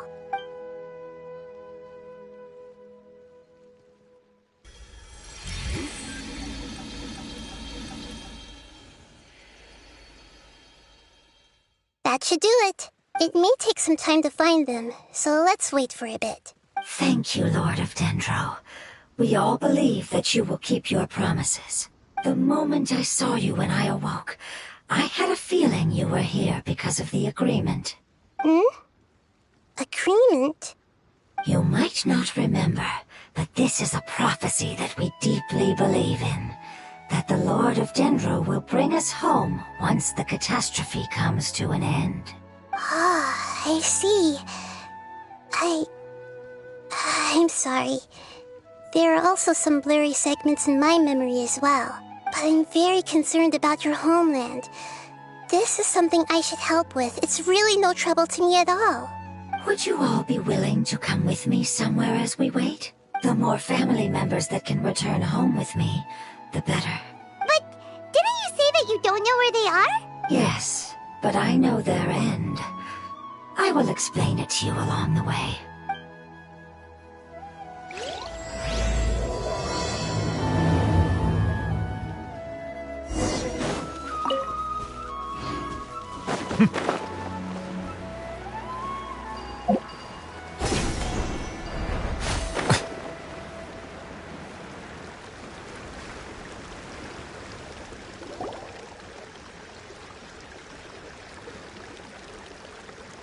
There's something that I'm very concerned about.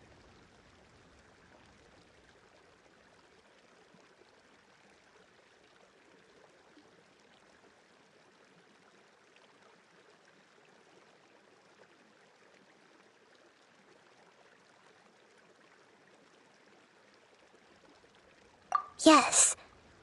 I didn't mention it just now, but do you remember when I told you that the power in the crystal is very similar to mine, yet also different? The elemental power inside the crystal is completely identical to that of the fungus. What? Exactly. The prophecy that it mentioned was probably an agreement that I made with an elemental life form that once represented its race. I had to deal with the forbidden knowledge to save their homeland. The process, however, took away some of my memories. That sequence of events would explain the persistent feeling that I had unfinished business. Makes sense. Too bad it's unable to tell us more. Yeah, I've been trying to think of a place that fits the description of its homeland, but I'm unable to come up with anything.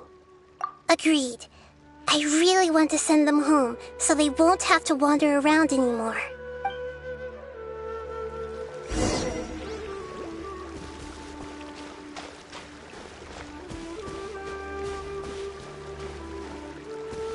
The road here is a little rough. I'll lead the way. Don't worry, Paimon can handle any road! Ah! Enemies! You're up, traveler! Settle down! This moment will be frozen in time. Dodge this! Deflect!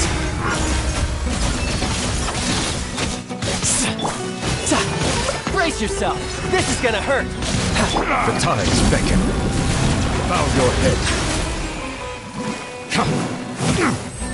Oh, so sorry. Cool it!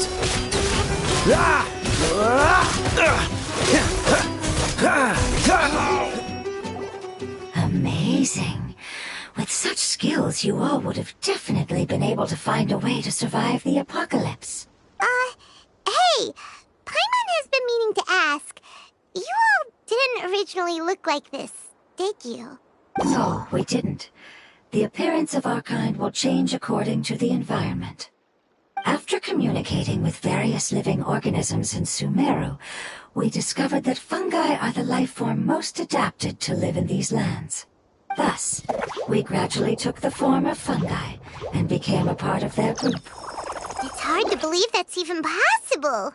The most important instinct any life form possesses is adapting to the environment. I don't think that should surprise you, Paimon.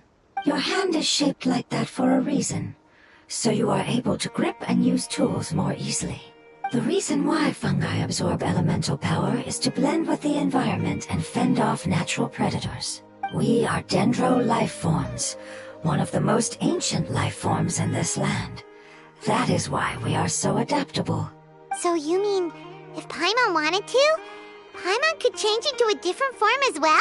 Not as freely, I'm afraid. You would require a long time to make that happen. Although this is common sense to us, it is still extremely difficult to explain. Putting it as simply as possible, changing form requires energy, and energy comes with time. You cannot make a sprout grow into a giant tree instantly, nor can you force a tree to bear fruit overnight. I see. Humans have a term for this. It's called growth. Ah, you're so smart, Nahida! Paimon gets it now! Growth. I see. Yes, then this is what you would call growth. A most beautiful word. I shall enjoy it more as we walk. How much farther is it? We're about halfway there. You're doing great, Paimon. Do you need me to carry you on my back? Huh? Oh, no! Paimon was just curious! Paimon isn't that tired. You seem to enjoy taking care of others. You think so? Does the Lord of Dendro need to be carried? That would be awkward, wouldn't it? Why don't you fly up and sit on top of my head? We can figure out who will carry who later! We have monsters here! What's the hurry? Dodge this!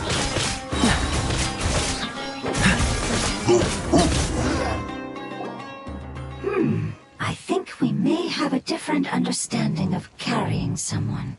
No matter whether it's tired or not, my child is always happy when I put it on my back and give it a ride. Child? You mean the fungi we ran into earlier? Yes. One was my friend, and the other was my child. Why can't your kid speak? Because it's just a fungus. I don't want my presence to change or affect the original state of the fungi species here. However, it is slightly different from an ordinary fungus. It seems to understand some human language, so I gave it a name. Oh, then it must be a really cute name. You know, like Bongo Head. You have an odd taste for names. Huh? Paimon thinks that name is great! Strange and cute at the same time. It's a name only Paimon would be able to come up with. That's right! The name I came up with was not as creative as Paimon's. I learned it from an adventurer. Its name is... I'm sorry, but I've forgotten. Seems like I've forgotten many important things. Yes, I must remember it before I return. It's just as important as my homeland.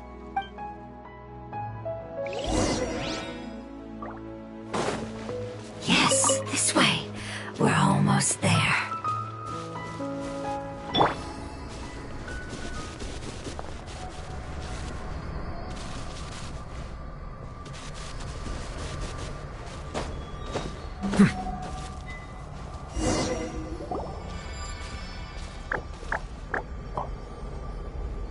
It's the withering. Yes, I have heard humans also call it that before. It's the last form we take when we are at the end of our life.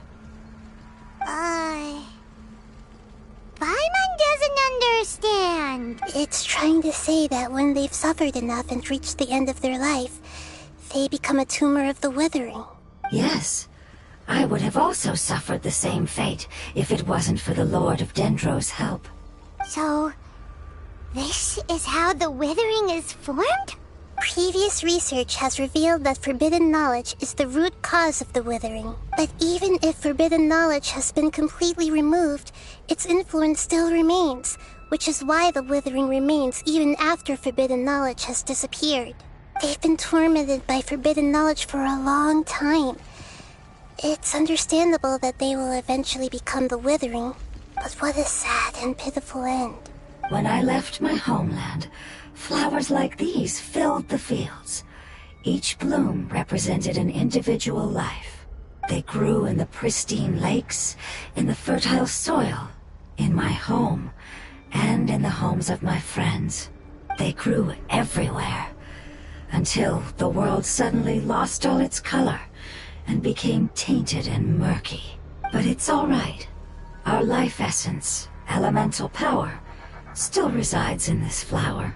After an adventurer clears the Withering, I will quietly draw near the area. If I can sense the elemental power of my companions, then I take them with me. But that would mean the effects of forbidden knowledge could have... It's okay. That's not important anymore. I just hope that they can all make it back home. It's not right to leave them to simply perish in the open like this. Now that we finally have the chance to return home, each one I manage to bring back will make me that much happier. I understand. Just leave it to us. So you're worried about me. It's fine. Forbidden knowledge doesn't exist anymore. It's natural to want to be overcautious when dealing with a highly venomous snake, but when all that's left is its skeleton, there's nothing to worry about. Paimon doesn't get what you two are talking about, but we're all ready to go now, right? Then let's do this! We've dealt with the Withering countless times already!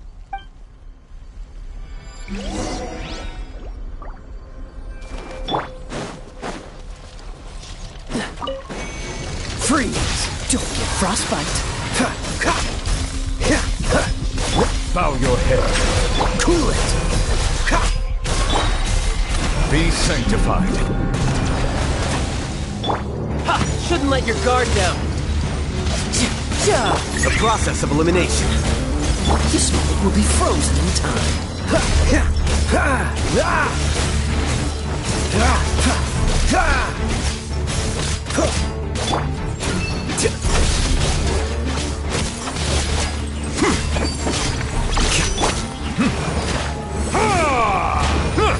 Dodge this! Don't get frostbite.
What's the hurry?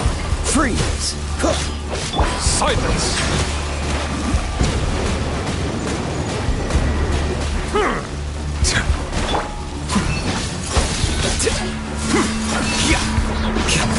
This moment will be frozen in time.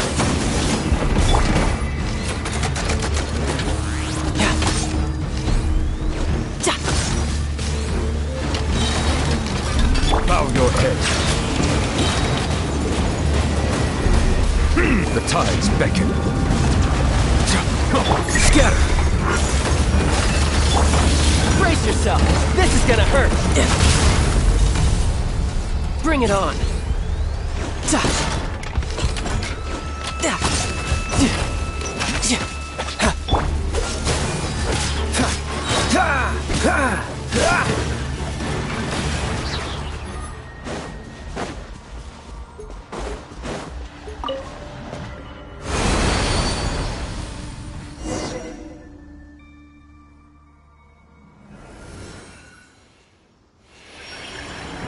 As I expected, it's the last of my kind that I'm aware of.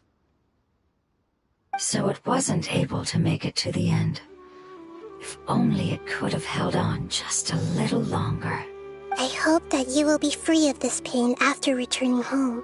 Just thinking about how many elemental life forms have turned into tumors of the withering makes Paimon sad. It's okay.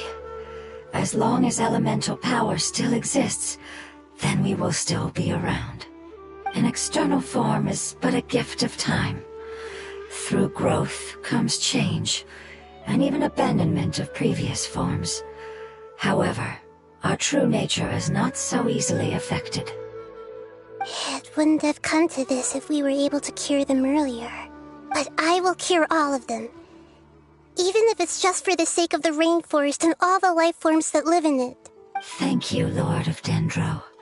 It was a wise choice for us to place our trust in you and wait. Hold on. I think I got something.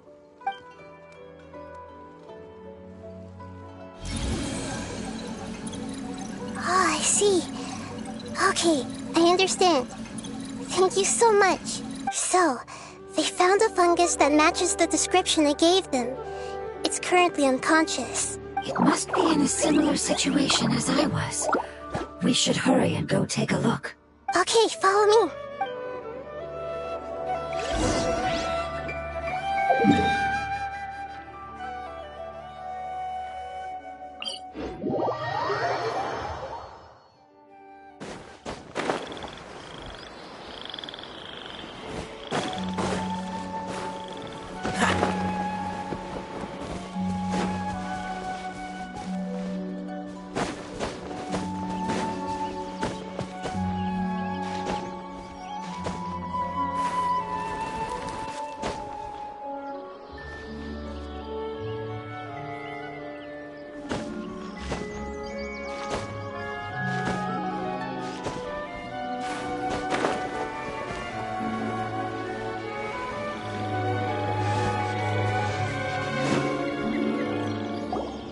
We're close now.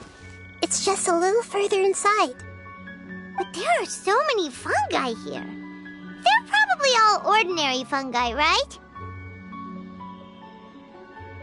Yeah, they won't be happy to see us. No fighting. These are all its family. Although we belong to different species, we've spent a long time living among the fungi. They are very important to us.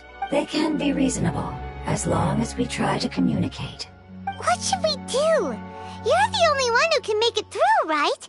But you'll need Nahita's power if you want to save that fungus. I've got an idea. Can you teach me how to change into a fungus? You want to transform into a fungus? But we don't have time for growth. Nahita is a god. Changing into a fungus should be a piece of cake for her. Even gods can't bend the laws of time so easily. Then we'll have to enter with the risk of being noticed. We may not be able to avoid a fight. But if spending some of my power will guarantee the safety of you and its family, then I'm willing to try. All right. You have great elemental power, so you may be able to do it. You will have to use power equal to that which is required to break through the limitations of time. I will lend you the relevant knowledge that I have. It should make your transformation process a little easier. All right, I'm ready. Changing into a fungus should be quite an interesting experience. Lord of Dendro, this is nothing to joke about. I am extremely serious about this. As am I. I'm not joking at all. All right! Let's not get hung up here. If it's really possible to turn into a fungus, then why don't we give it a try now? Okay. Good luck, Lord of Dendro.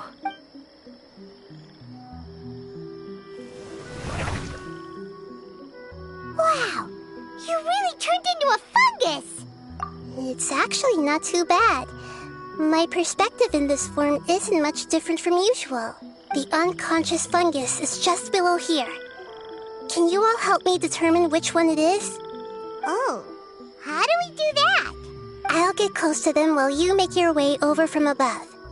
You should be able to identify them using elemental sight since they're elemental life forms. Then, all you have to do is repeat the correct answer in your mind. As long as I'm able to see you, then I'll be able to hear your answer. Okay, got it. Let me lure away the fungi up top and make way for you. All right, good luck, Nahida. Let's go, Traveler.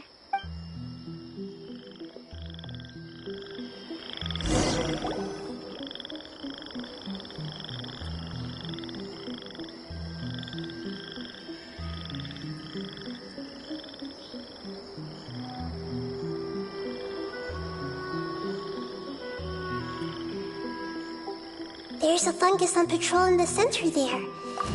It looks pretty vigilant, so I'd better go around it.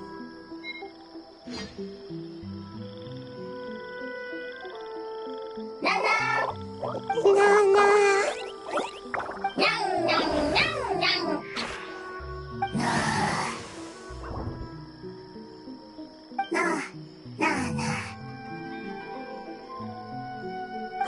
It seems they didn't notice me. It seems that fungus won't be moving for the moment. I should hurry and make my way through.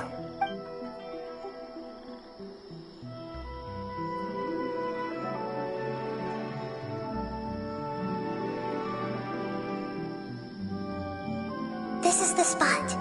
There are several fungi here. I'll hide and wait for the traveler to catch up.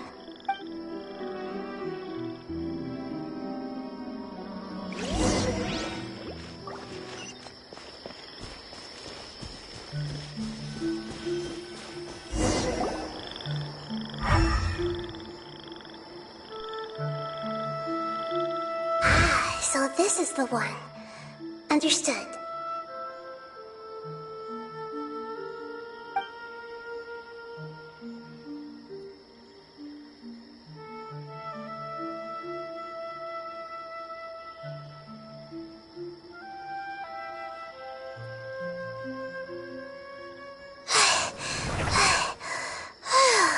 Nahida? What's wrong? I never knew that it was so tiring to change forms like that. I even used the techniques that it taught me. Seems like its warnings were not unfounded. The power of time accumulates slowly and goes unnoticed. A great price is to be paid if you wish to perform drastic changes instantly. Thank you for everything you've done. All seems to have gone according to plan. Now, we simply wait for it to wake up.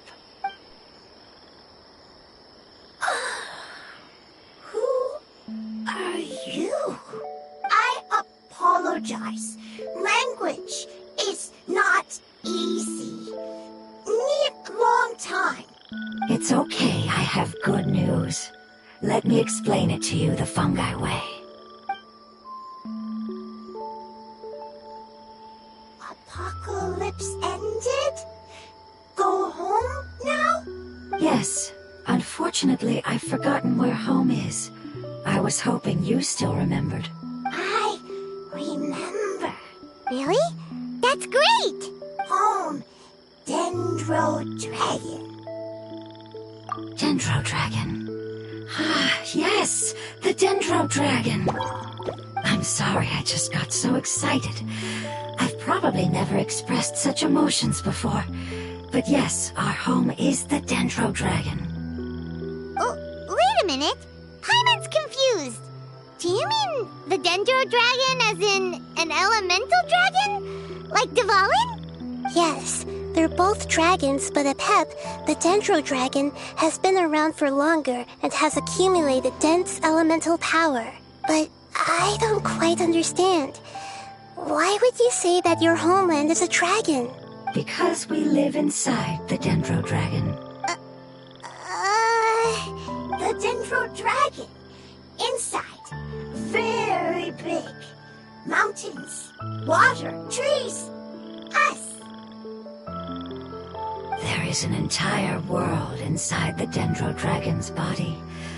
The Dendro Dragon nurtured the earliest life forms and protected us inside of itself. It once told us in a majestic voice that once we finally matured, we'd be able to start life in a new world. However, that day never came.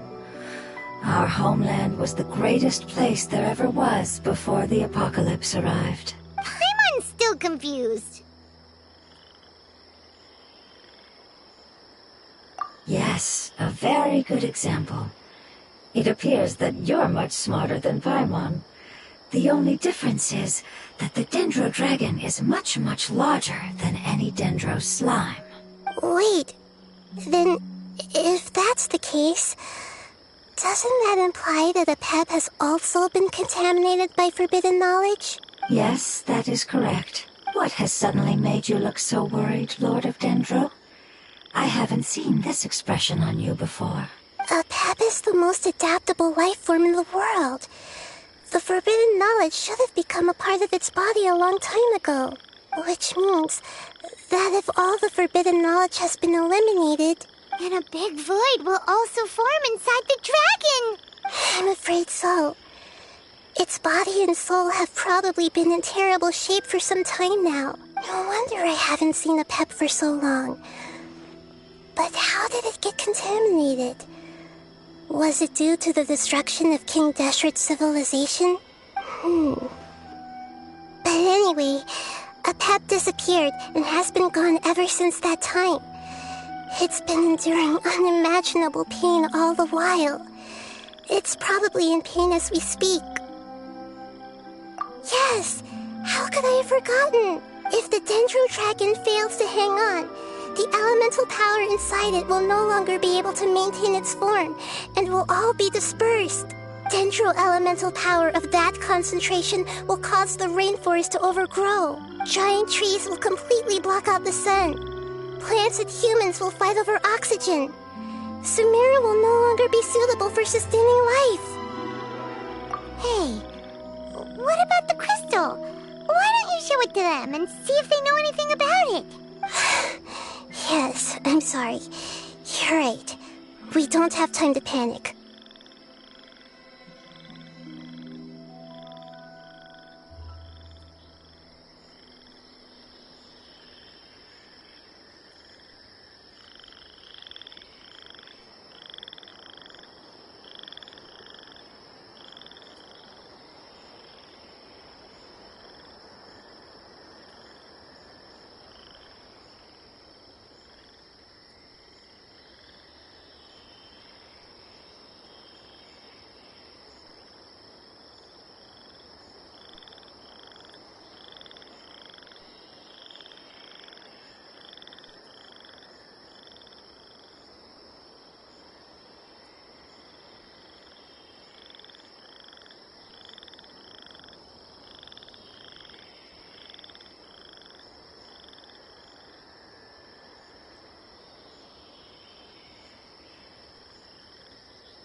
Have you two ever seen anything like this before? No. Its power feels very familiar. Like something from our homeland, but I don't know what it is. I'm sorry our memories aren't very reliable. It's okay. I'll contact my helpers just as I did before and see if they can locate your other family members.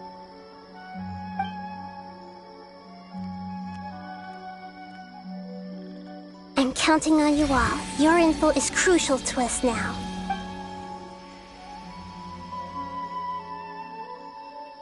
Let's wait for their reply again, though I know waiting can feel unbearable at a time like this.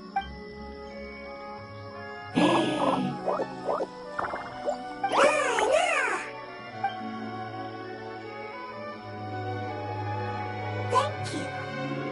Family bringing fruit. I explained to them that you aren't hostile.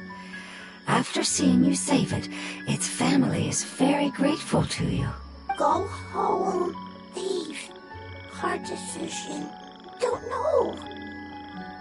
They are weak. I worry. If waiting, then I hope. Don't worry. I understand what you are trying to say. Family is very important to us, no matter when we were actually family. It has done a lot to protect this territory and can't help but worry now that it's about to leave. Can you do one last thing for it while we wait? Of course, I can relate to how it's feeling. I need to organize my thoughts as well. Thank you. Thank you. Tend soil. Food. Don't like plant invasion. There are two things that it wants you to do. One is to look after the land that the food is grown in, and the other is to drive away the plants that are trying to invade the area. Soil. There.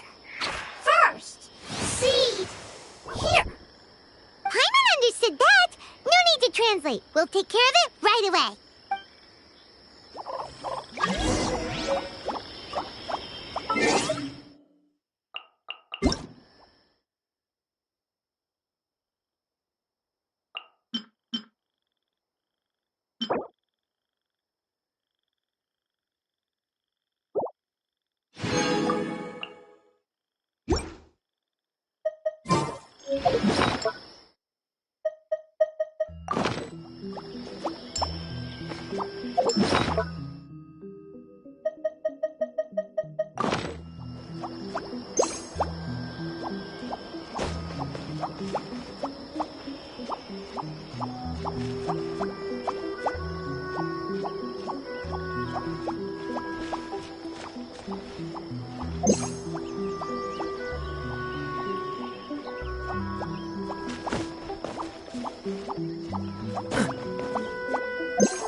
You're mine! Ha! Yeah! Yeah! Yeah! Dodge this! Flicker. Settle down!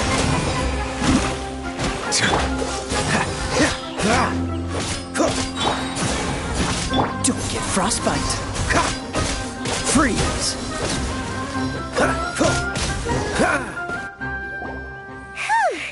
That should be all of them. That wasn't too tough. Yeah, I've calmed down now. But it doesn't seem like there's too much we can do until we receive some new leads. Can you tell us about the Dendro Dragon? We don't know anything about it. Who is it? And what does it have to do with King Deshret? Well, the history of dragons starts from the very beginning of Teyvat. Sumeru was Apep's territory. In those days, the lush rainforest covered the entire nation. Oh, so there was no desert back then? Not at first. That came when a giant spike fell from the sky, turning a huge section of the rainforest into sand. In an attempt to adapt to its new environment, Apep changed color from the emerald green of the forest to the yellow of the sand. No wonder those two elemental life forms are always talking about the importance of adapting. Apep has always seen itself as the master of Sumeru, and has refused to recognize the new order that was established. Even now, it probably still holds great hostility toward the gods. However, powerless against the power in the sky, and then the forbidden knowledge many millennia later, it's been unable to stir up any trouble. Conflicts between the two sides are destined to continue until a balance can be found. As far as I know, Apep had been slumbering in the desert, and King Deshret had taken a great interest in it. Maybe this is why Apep was contaminated.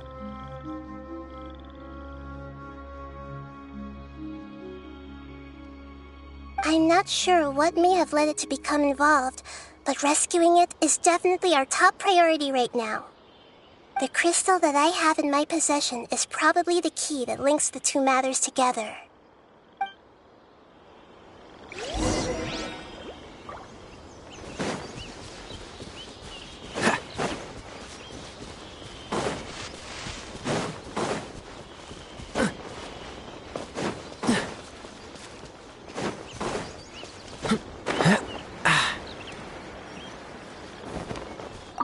What's the hurry?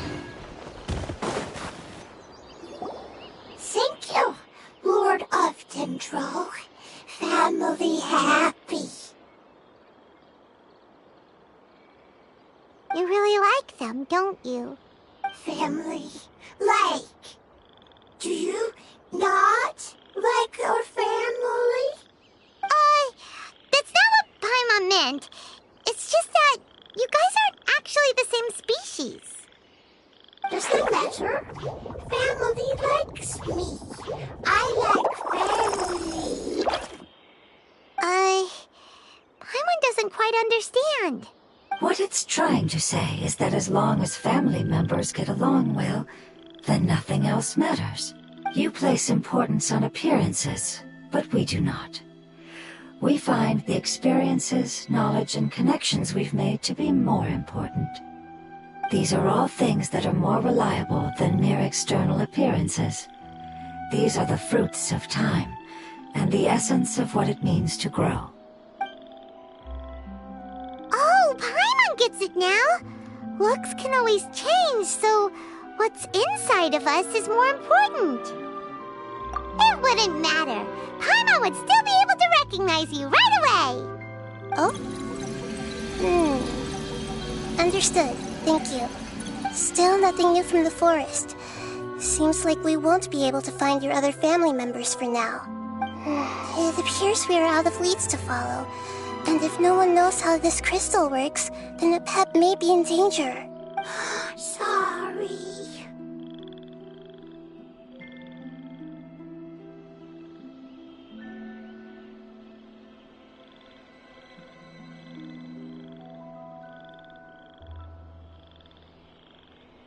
It's okay. It isn't your fault.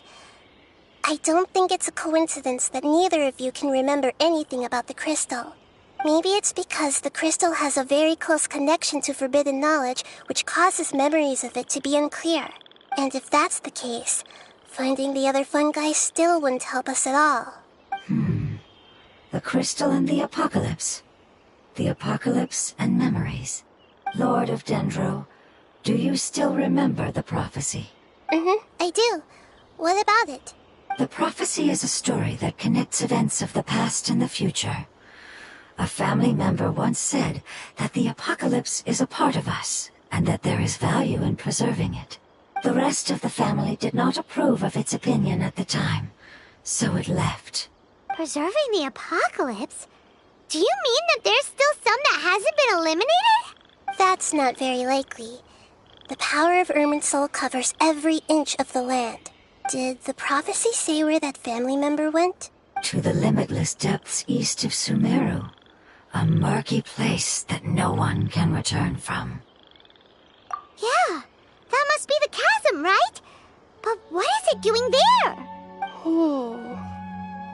It's impossible to preserve forbidden knowledge, but What if it can be converted to a different form? I'm sorry if I'm suddenly not making any sense. However, I do think it's possible. Follow me.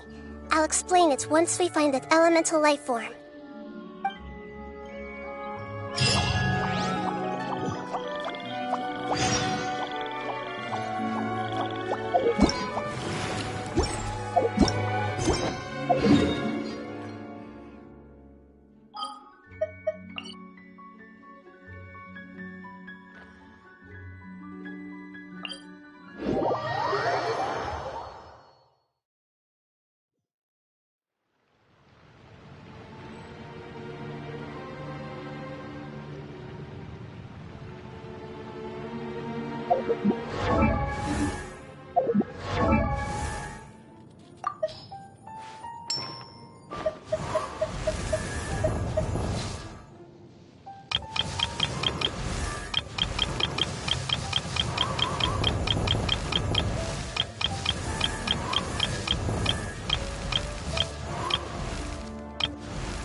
Wait.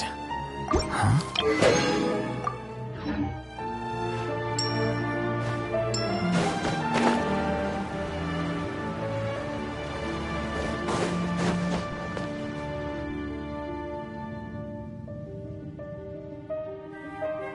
So that elemental life form came all the way here on its own and spent a long time by itself? Wouldn't it already have become the Withering like the others? There is a chance that it could avoid that end, using the power of something here. I'm referring to what was used to fight against the Abyss. It once repaired the rifts of Teyvat long ago. It has the ability to purify and stabilize powers that shouldn't exist in Teyvat. Forbidden knowledge that its light has shone upon is kept here forever in a different form. Yep, it's just like soap bubbles that rise to the water surface. Another strange metaphor, but Paimon somehow gets this one. What the Lord of Dendro means is that the apocalypse was altered by the power of the giant spike and hidden within the oozing filth. Yes, and it shouldn't be far from here. Let's go and take a look.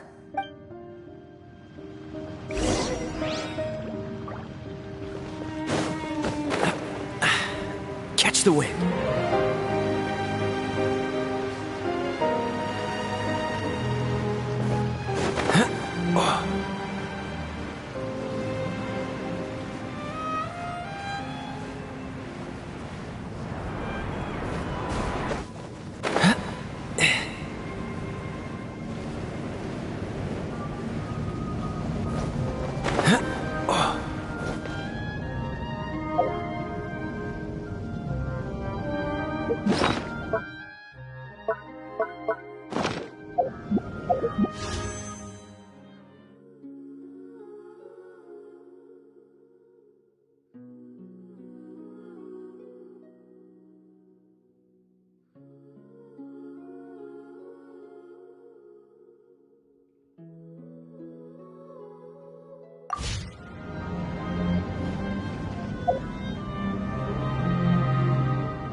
I didn't know you were such a slacker.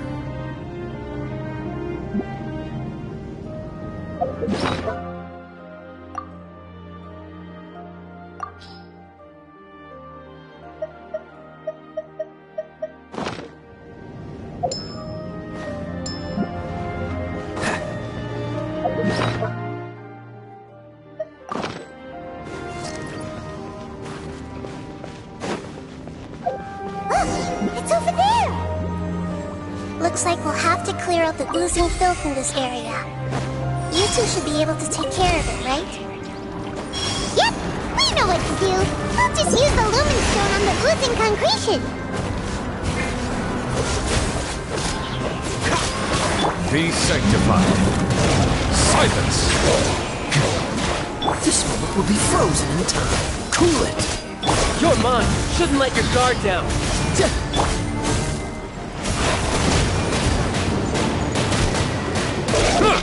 Dodge this! Ah! Don't get frostbite! Settle down!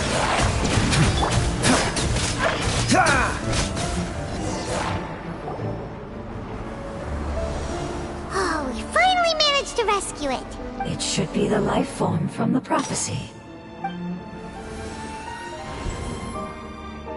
That light. Wait. Something dark is coming out. Something's not right! What's going on? Didn't Nahida say it was purified? Maybe it's because such a long amount of time has passed. Although the power of the oozing filth is more stable than that of the apocalypse, it is still a form of dangerous power. It might have lost its mind after being soaked in it for such a long time. Oh no! But we still have tons of questions we need to ask! I should be able to purge it with my elemental power. But this is our only chance. Traveler! It's okay. I trust your judgment. I was being a little hasty myself. Let's see if we can think of another way. Oh, yeah! You said that the elemental power in the crystal was identical to theirs! You want to use its power, but... The Lord of Dendro seems hesitant. I too would advise caution. It's risky to use its power without fully understanding its intended use. Don't understand! This no good, that no good.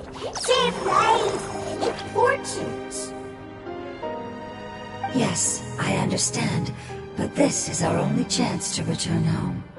We cannot afford to be careless. It's okay, there's no need to argue.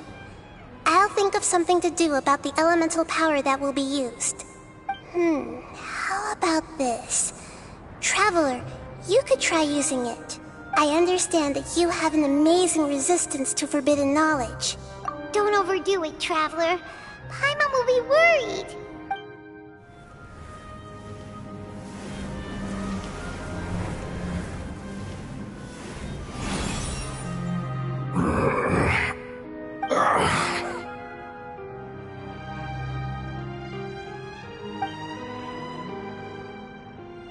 Lord of Dendro, and you others, how long have I been waiting here? Yay! Looks like it worked! The Lord of Dendro, here in person. Does that mean the apocalypse has come to an end?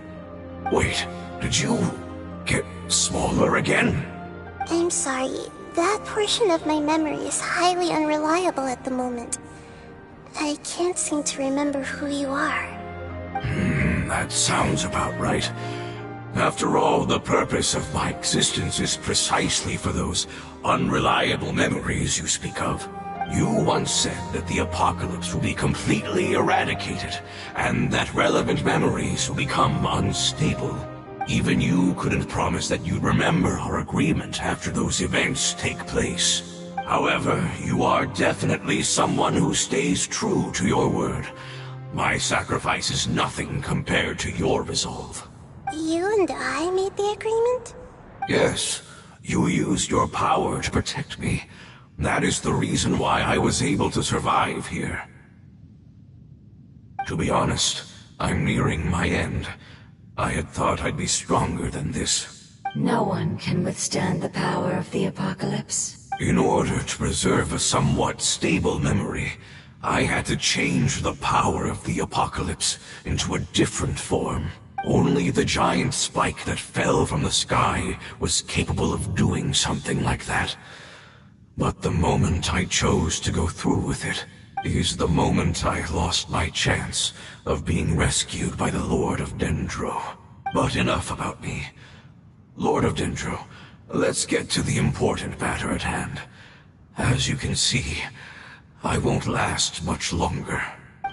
I understand, and I'm sorry, but can you please tell me what this is? This is a fire seed. It's an essential item for saving the Dendro Dragon. Thankfully, it appears to be in good condition. The Lord of Dendro and our people created this item together. It mimics how the Dendro Dragon's Heart of Oasis operates. The Dendro Dragon has been tormented by the apocalypse for far too long. It too is nearing the end of its power. However, if you are able to reactivate its Heart of Oasis using the Fire Seed, then the Dendro Dragon will begin to recover. And as a result, our homeland will return to the way it once was. Oh, so the Heart of Oasis is a Pep's source of power. No wonder the crystal was able to heal this fungus just now. That's what it's used for. What? You used the Fire Seed to save me? Mm-hmm. Why? What's wrong? That's... never mind. It's not your fault. You didn't know. The Fire Seed contains a high concentration of elemental power inside of it. It's very powerful, yet fragile at the same time. It is not stable in its current form. To prevent any accidents, please don't use it again. Since I am its creator, I will take responsibility for it. I assure you there's no need to worry. Alright. Aside from being able to heal the Dendro Dragon, the Fire Seed can also resonate with the Heart of Oasis. In other words, you'll be able to find the Dendro Dragon by following the guidance of the Fire Seed. But you should hurry. There is little time to waste. What about you? Forget about me. You should hurry home now. Everyone is returning home, including you. As I told you, I've already lost my chance to be saved by the Lord of Dendro. Lord of Dendro, I thank you for coming to find me, and for being willing to save the Dendro Dragon. Our past has been saved, and our future has been ensured. It's enough for me, just knowing that they will return home. Hey, wait! It turned into oozing filth. Can you use the Lumen Stone once more? I can still feel its elemental power. Please, of all of us, it deserves the chance to return home the most.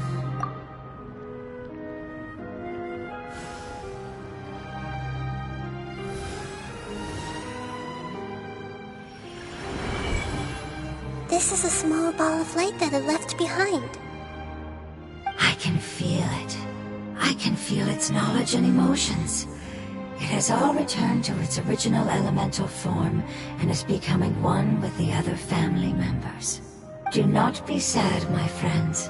Its wish has come true, and it's very happy right now.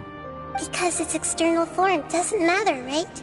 Yes, because our external form does not matter, and our home has been saved. There is nothing more important than being together with family. Let's go!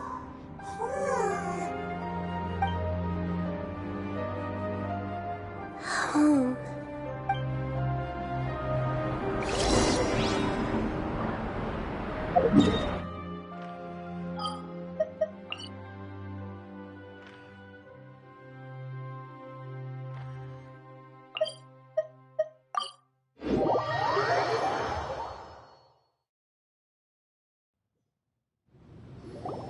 It's not much further. Follow me, we're close now.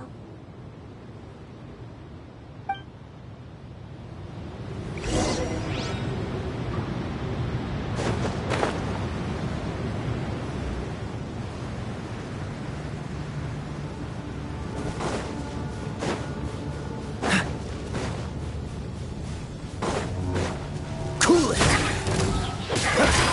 What's the hurry? Ah!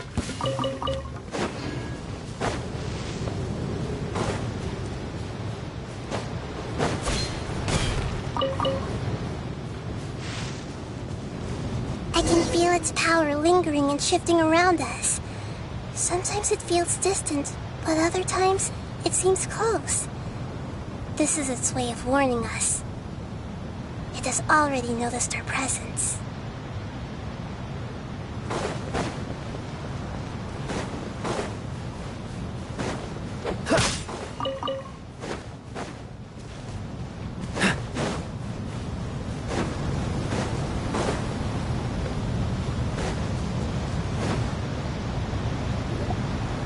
We won't be able to see anything if we keep going that way.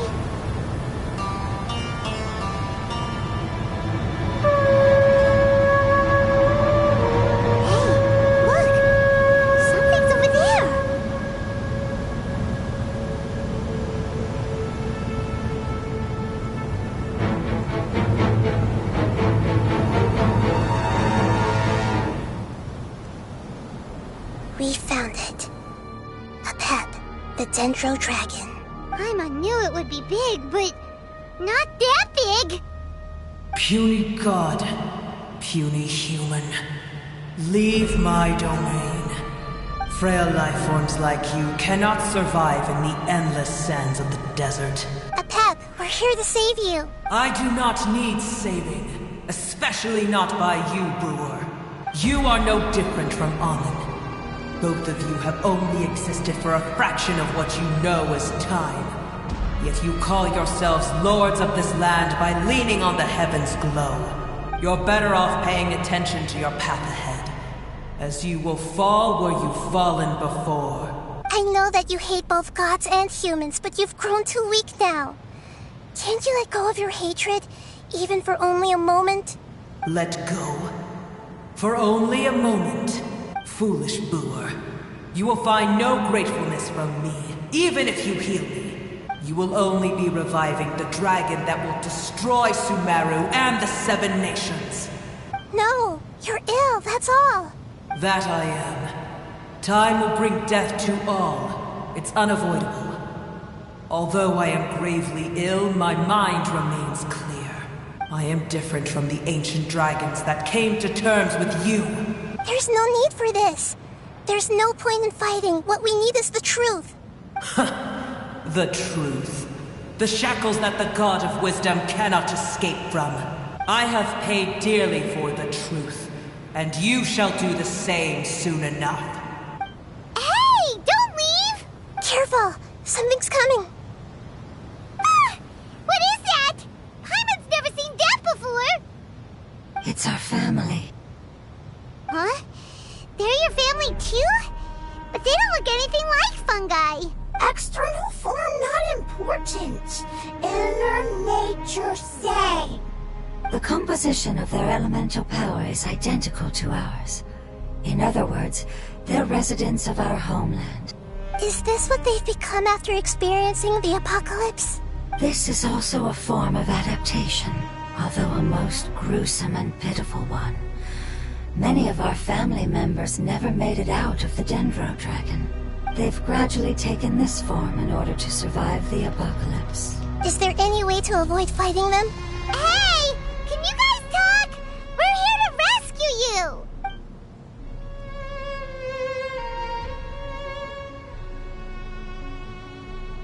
They've given it their all just to survive. They're being drawn by the fire seed. Only its power can temporarily free them from their pain. All that remains are the instincts to survive and search for energy needed to do so. So this is the result of forbidden knowledge. Would our world become the same if forbidden knowledge was allowed to rampage across Teyvat? Like fish struggling on land, unable to find a single puddle of fresh water in the entire world. Yes, but please try to be gentle with them. They are not evil in nature. All they want to do is survive.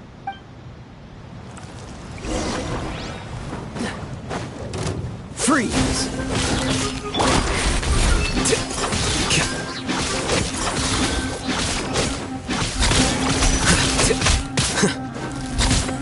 Deflect! This moment will be frozen in time. Dodge this! The tides beckon. Tidal wave! Ha! Yeah!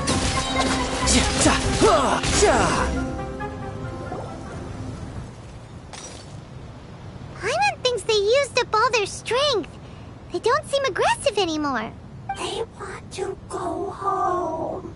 Yes, it was never their intention to leave the Dendro Dragon. Is there a way to make them revert to their elemental form? Years of torment is what turned them into their current state. Their external form has become their shackles. It seems only the Fire Seed or Apep's Heart of Oasis can save them. But it'll be risky if we use the Fire Seed again. Correct. We cannot use the Fire Seed again. Everyone goes home, not just us. This is becoming quite the dilemma. Let me think for a second. It's fine. Let's use the power of the Fire Seed. I can't bear leaving them in the desert like this. Don't worry, the decision is on me. I'll take responsibility for whatever happens.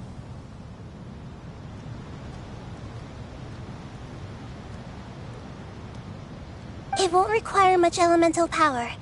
I'm just worried that it'll become unstable. But as long as I use my elemental power to stabilize it a little, it shouldn't be a problem. Thank you. Sorry. Stubborn.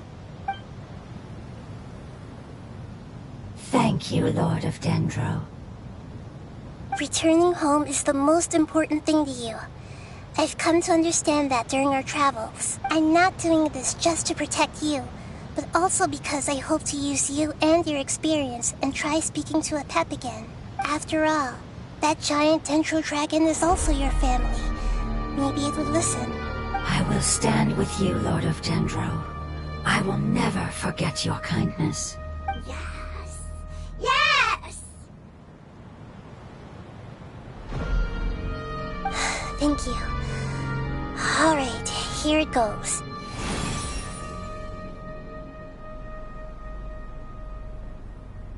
Family.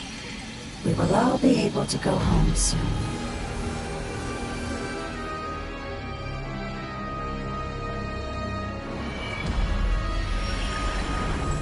Whoa! It's shining now. Endless amounts of knowledge and emotions are moving inside of me. They're all very excited. To imagine such growth could be achieved in such a short period of time. It's because you're carrying everyone's hopes and dreams. Yes, finally, we can go home. This is the last part. Let's go. No time to lose.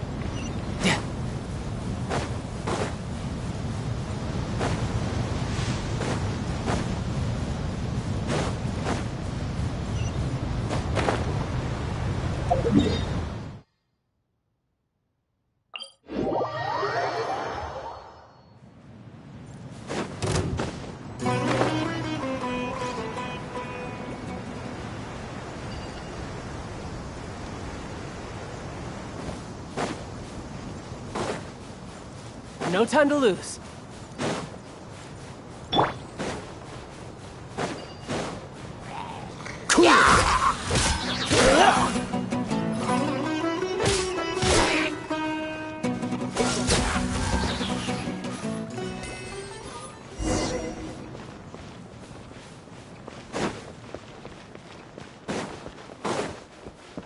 Freeze! Oh, I'm so sorry. Here you are.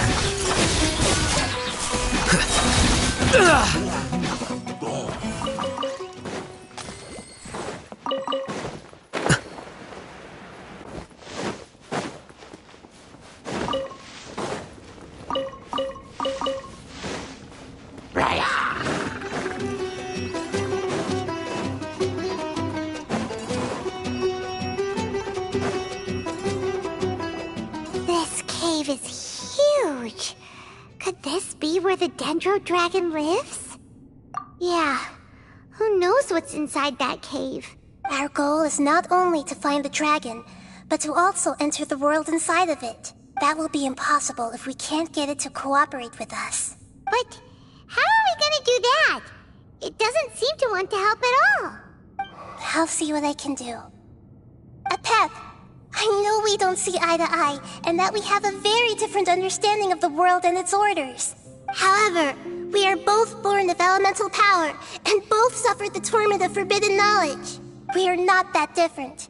And right now, we share a common enemy. We should not let our differences get in the way. Wonder if the Dendro Dragon's even willing to listen. I don't care about what you believe in, who you hate, or what you've done in the name of hatred. Nor do I expect you to be grateful. I'm here to save both you and your people. My people. They've been searching for a way to save you ever since they left their homeland. They yearn for a chance to return home. And now that everything is over, all the hatred that you harbor has lost its meaning. Rather than continuing to fight, you should consider the life you've produced. No response. Your eagerness to survive means that you haven't given up on that world yet. If you claim to know so much more than I, then why don't you truly think about why you want to survive? And why you're so vengeful?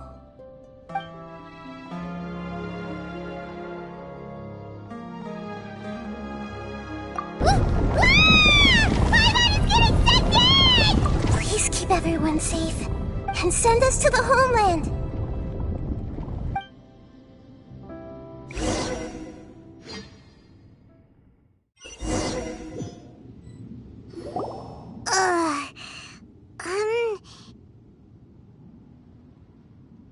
Nahida, where are we? Huh? And what about the Traveler? Where'd he go? I was only able to ensure that we made it here safely. It's possible we arrived at different locations. Well, then let's go have a look up ahead. Paimon's feeling really worried.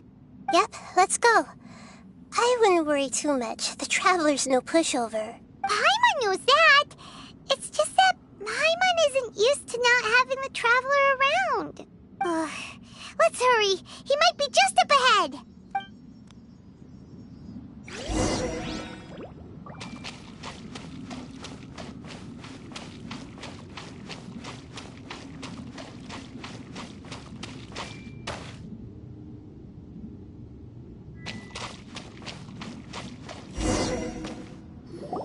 What's that? That should be the heart of Oasis. All we need to do is light it with the fire seed, and it'll restore a pep with elemental power. The damage it suffered internally will also slowly begin to heal. Then let's hurry and light it! We still need to find the Traveler! Alright, hang on.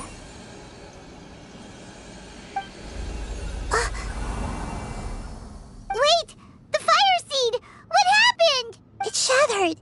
It was even more unstable than I expected. But why? We barely used it! I'm not sure. Perhaps the fire seed was only capable of protecting one person? But if I didn't use its power on everyone, there's no way of knowing where you could have been sucked into.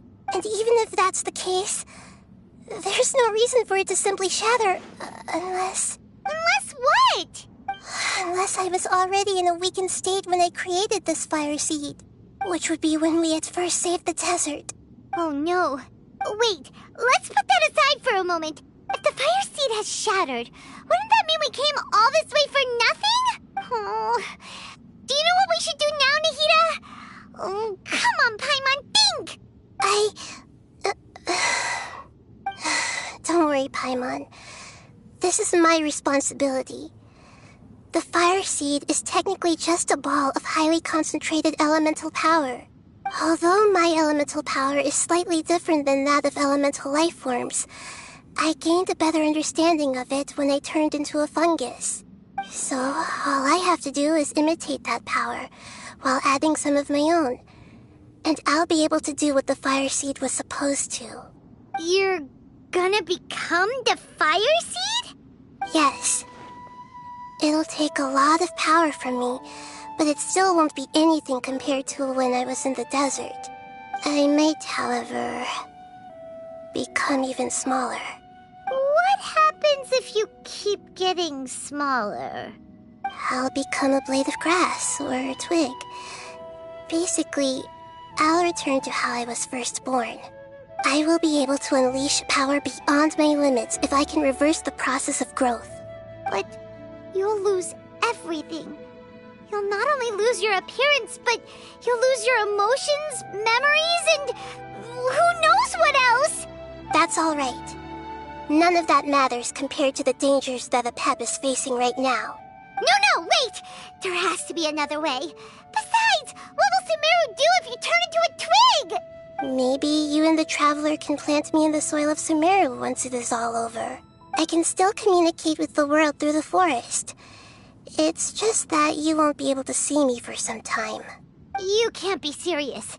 If the Traveler were here, he definitely wouldn't let you go through with it. If we knew this was how you were going to take responsibility, then we never would have agreed in the first place! I'm sorry, Paimon, but we're out of options. Not all eagles who have fallen to the ground can soar in the sky once again.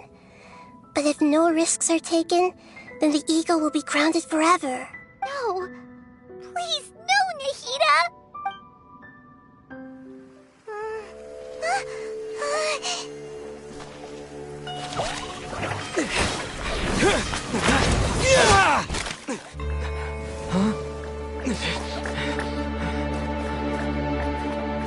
The fire seed shattered, and she's... I know. A sacrifice must be made, but not by the Lord of Dendro. We've all grown on this long journey. If the purpose of that growth was to return home, then our wishes have come true.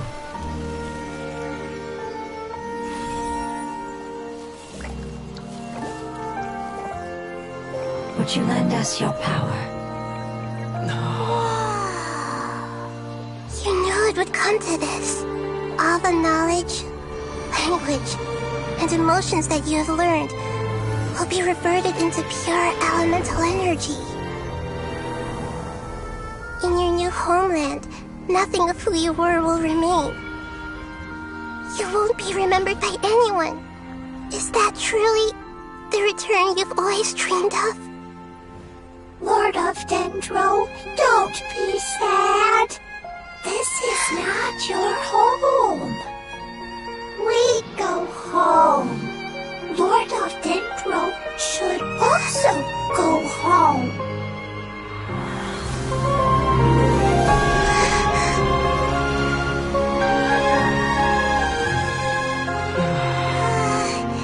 Hear us, please.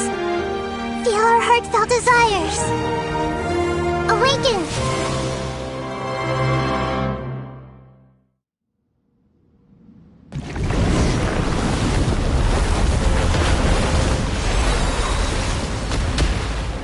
What's the coolant?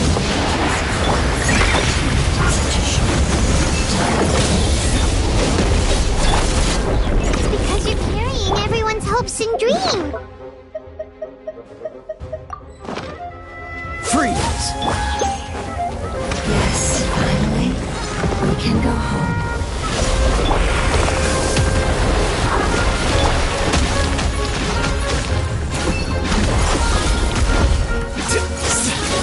Bow your head. Be sanctified. Dodge this!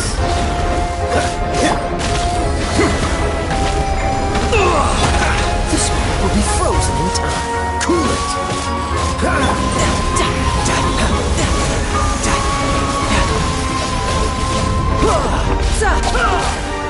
Settle down. Dodge this!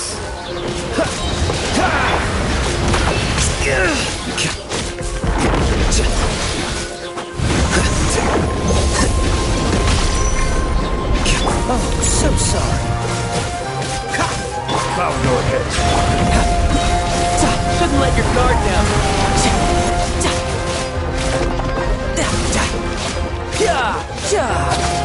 Here you are.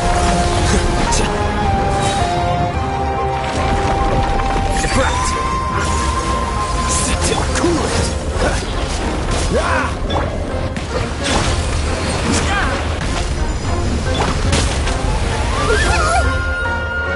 Sharing my knowledge.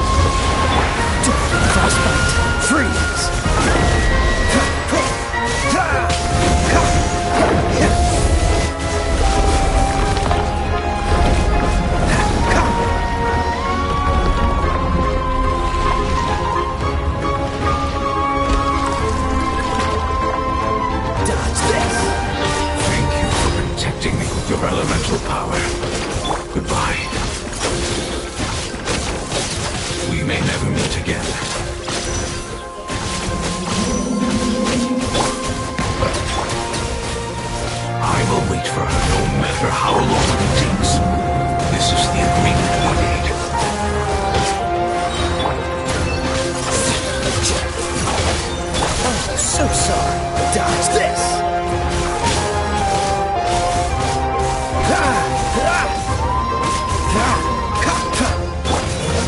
yourself! This is gonna hurt! Who's next? Scatter!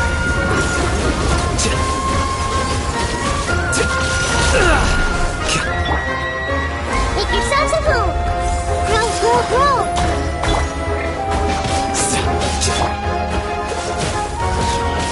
Bow your head. Don't get frostbite. Cool it.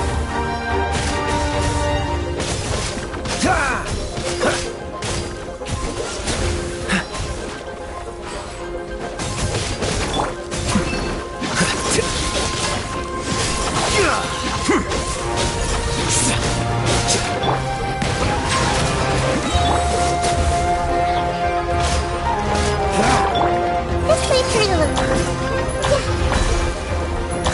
The tides beckon. Settle down.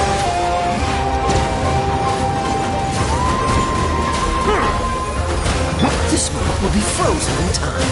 Freeze! Tidal wave! Shouldn't let your guard down! The process of elimination. Here you are.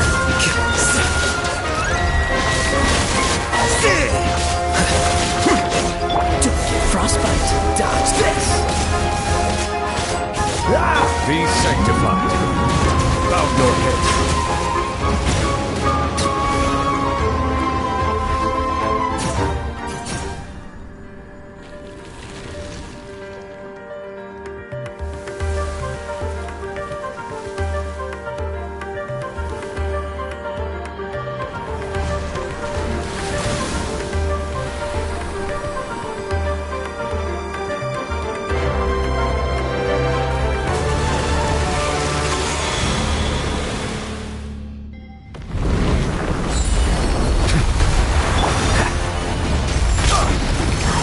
Wonderful word. It's a word which means light. It will be your name from now on. Sounds like you like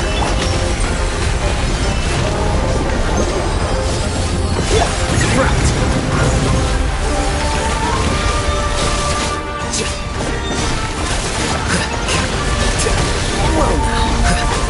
Here you are. Settle down. Freeze!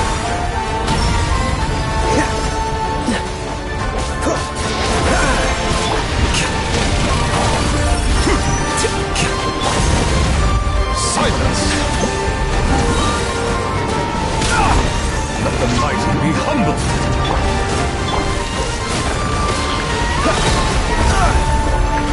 Oh, so sorry.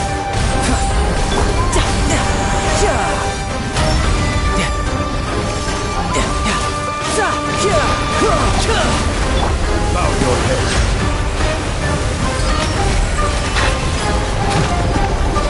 I see the day is past.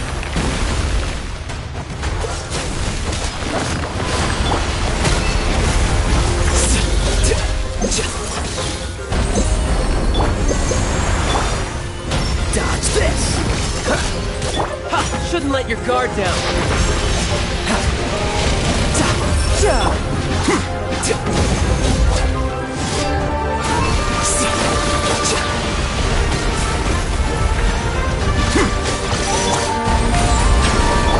Freeze! Scatter!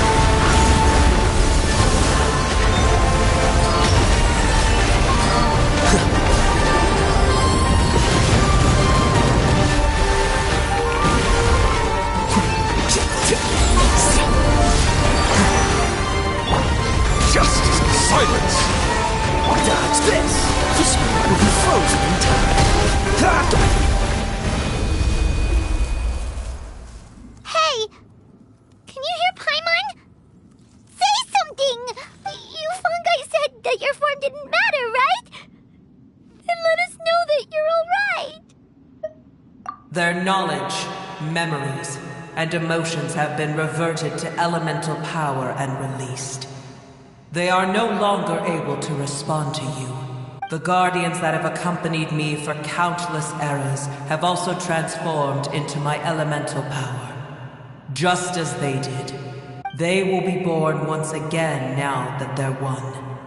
There's nothing to be sad about.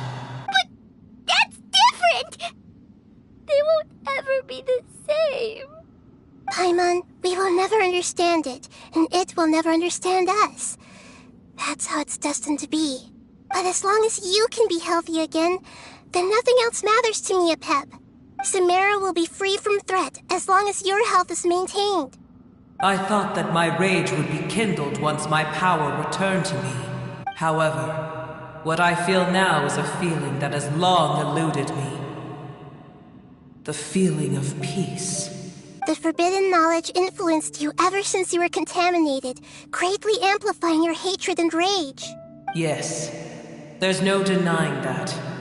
Although my hatred for that usurper from beyond the heavens still stirs deep within me. Destroying you and your people serves me no purpose. Be that as it may, my position still stands, and I will have nothing to do with you. When you inevitably perish due to your ever-expanding curiosity, I will still sneer and mock you in my heart. Heesh! Who can put up with you? I respect your decision, and with time, I will prove to you that we will not repeat our mistakes. Before you begin resting, there is one last thing I would like to know.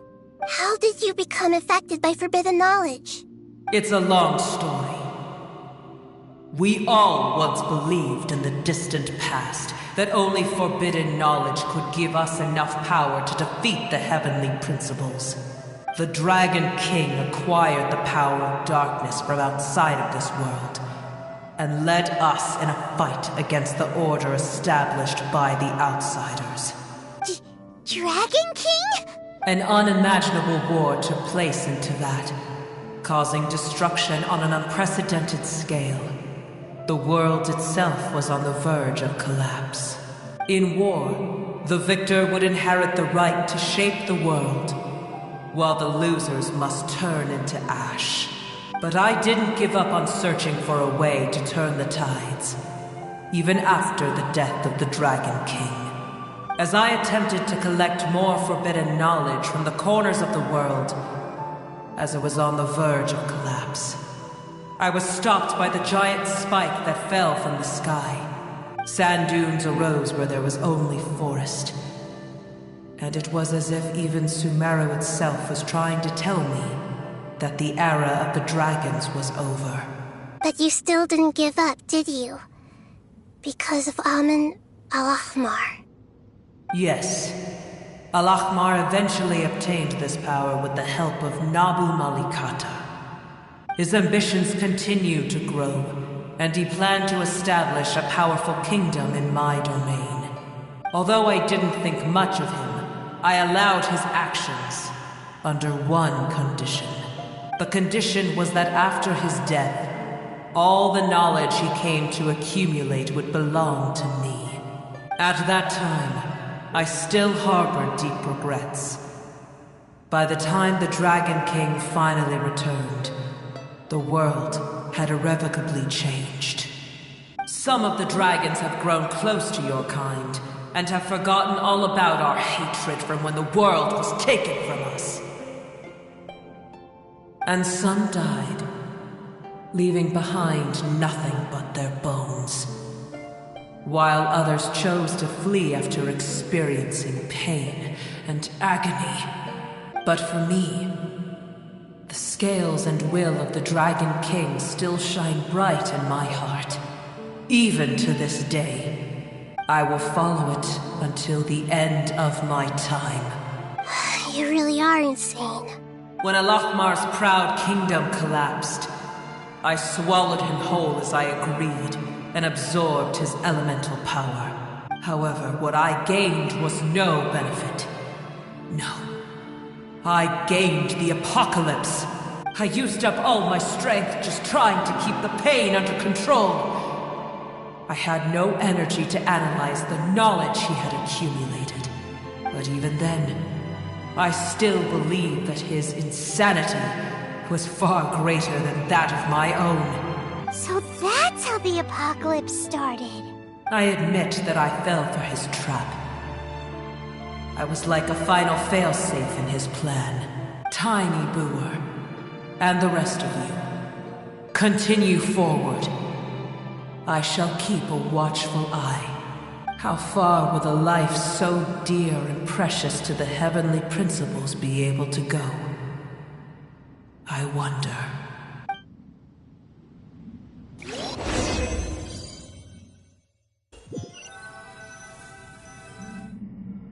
Hey! Looks like we've been sent back out! Still in one piece, too! The dragon will need to rest for a very long time before it is fully healthy again. It's not as ruthless as it was before. Curing the dragon of its illness has seemingly made it more open to reason. Nobody's in a good mood when they're feeling sick. Even though we accomplished something really important, Paimon still doesn't feel happy for some reason. Indeed. Although they'll still have the chance to be born again, they've lost their memories of their journey and their feelings for their homeland. Each opportunity for growth is unique in its own way. Perhaps the immense power we released was the pouring out of all these irreplaceable emotions that had built up over time. Can you really call a place with no family your home? Family. Right! The Hydra fungus left behind its family. Those two fungi might be waiting for it to return. Oh, yeah! Let's hurry and go take a look! How are we going to explain all the complicated things that happened?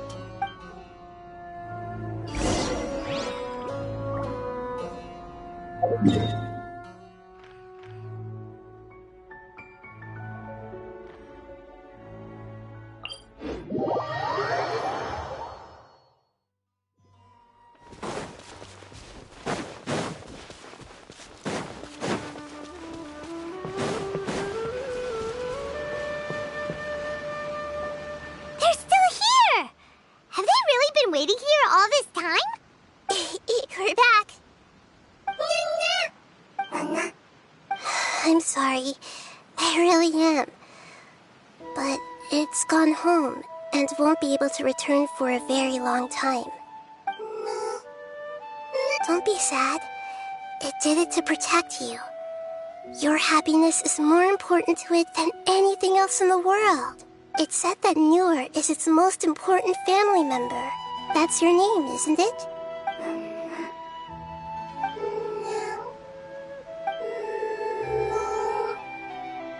Wow. This is wonderful. So it has left traces of itself after all. They will definitely meet again, someday.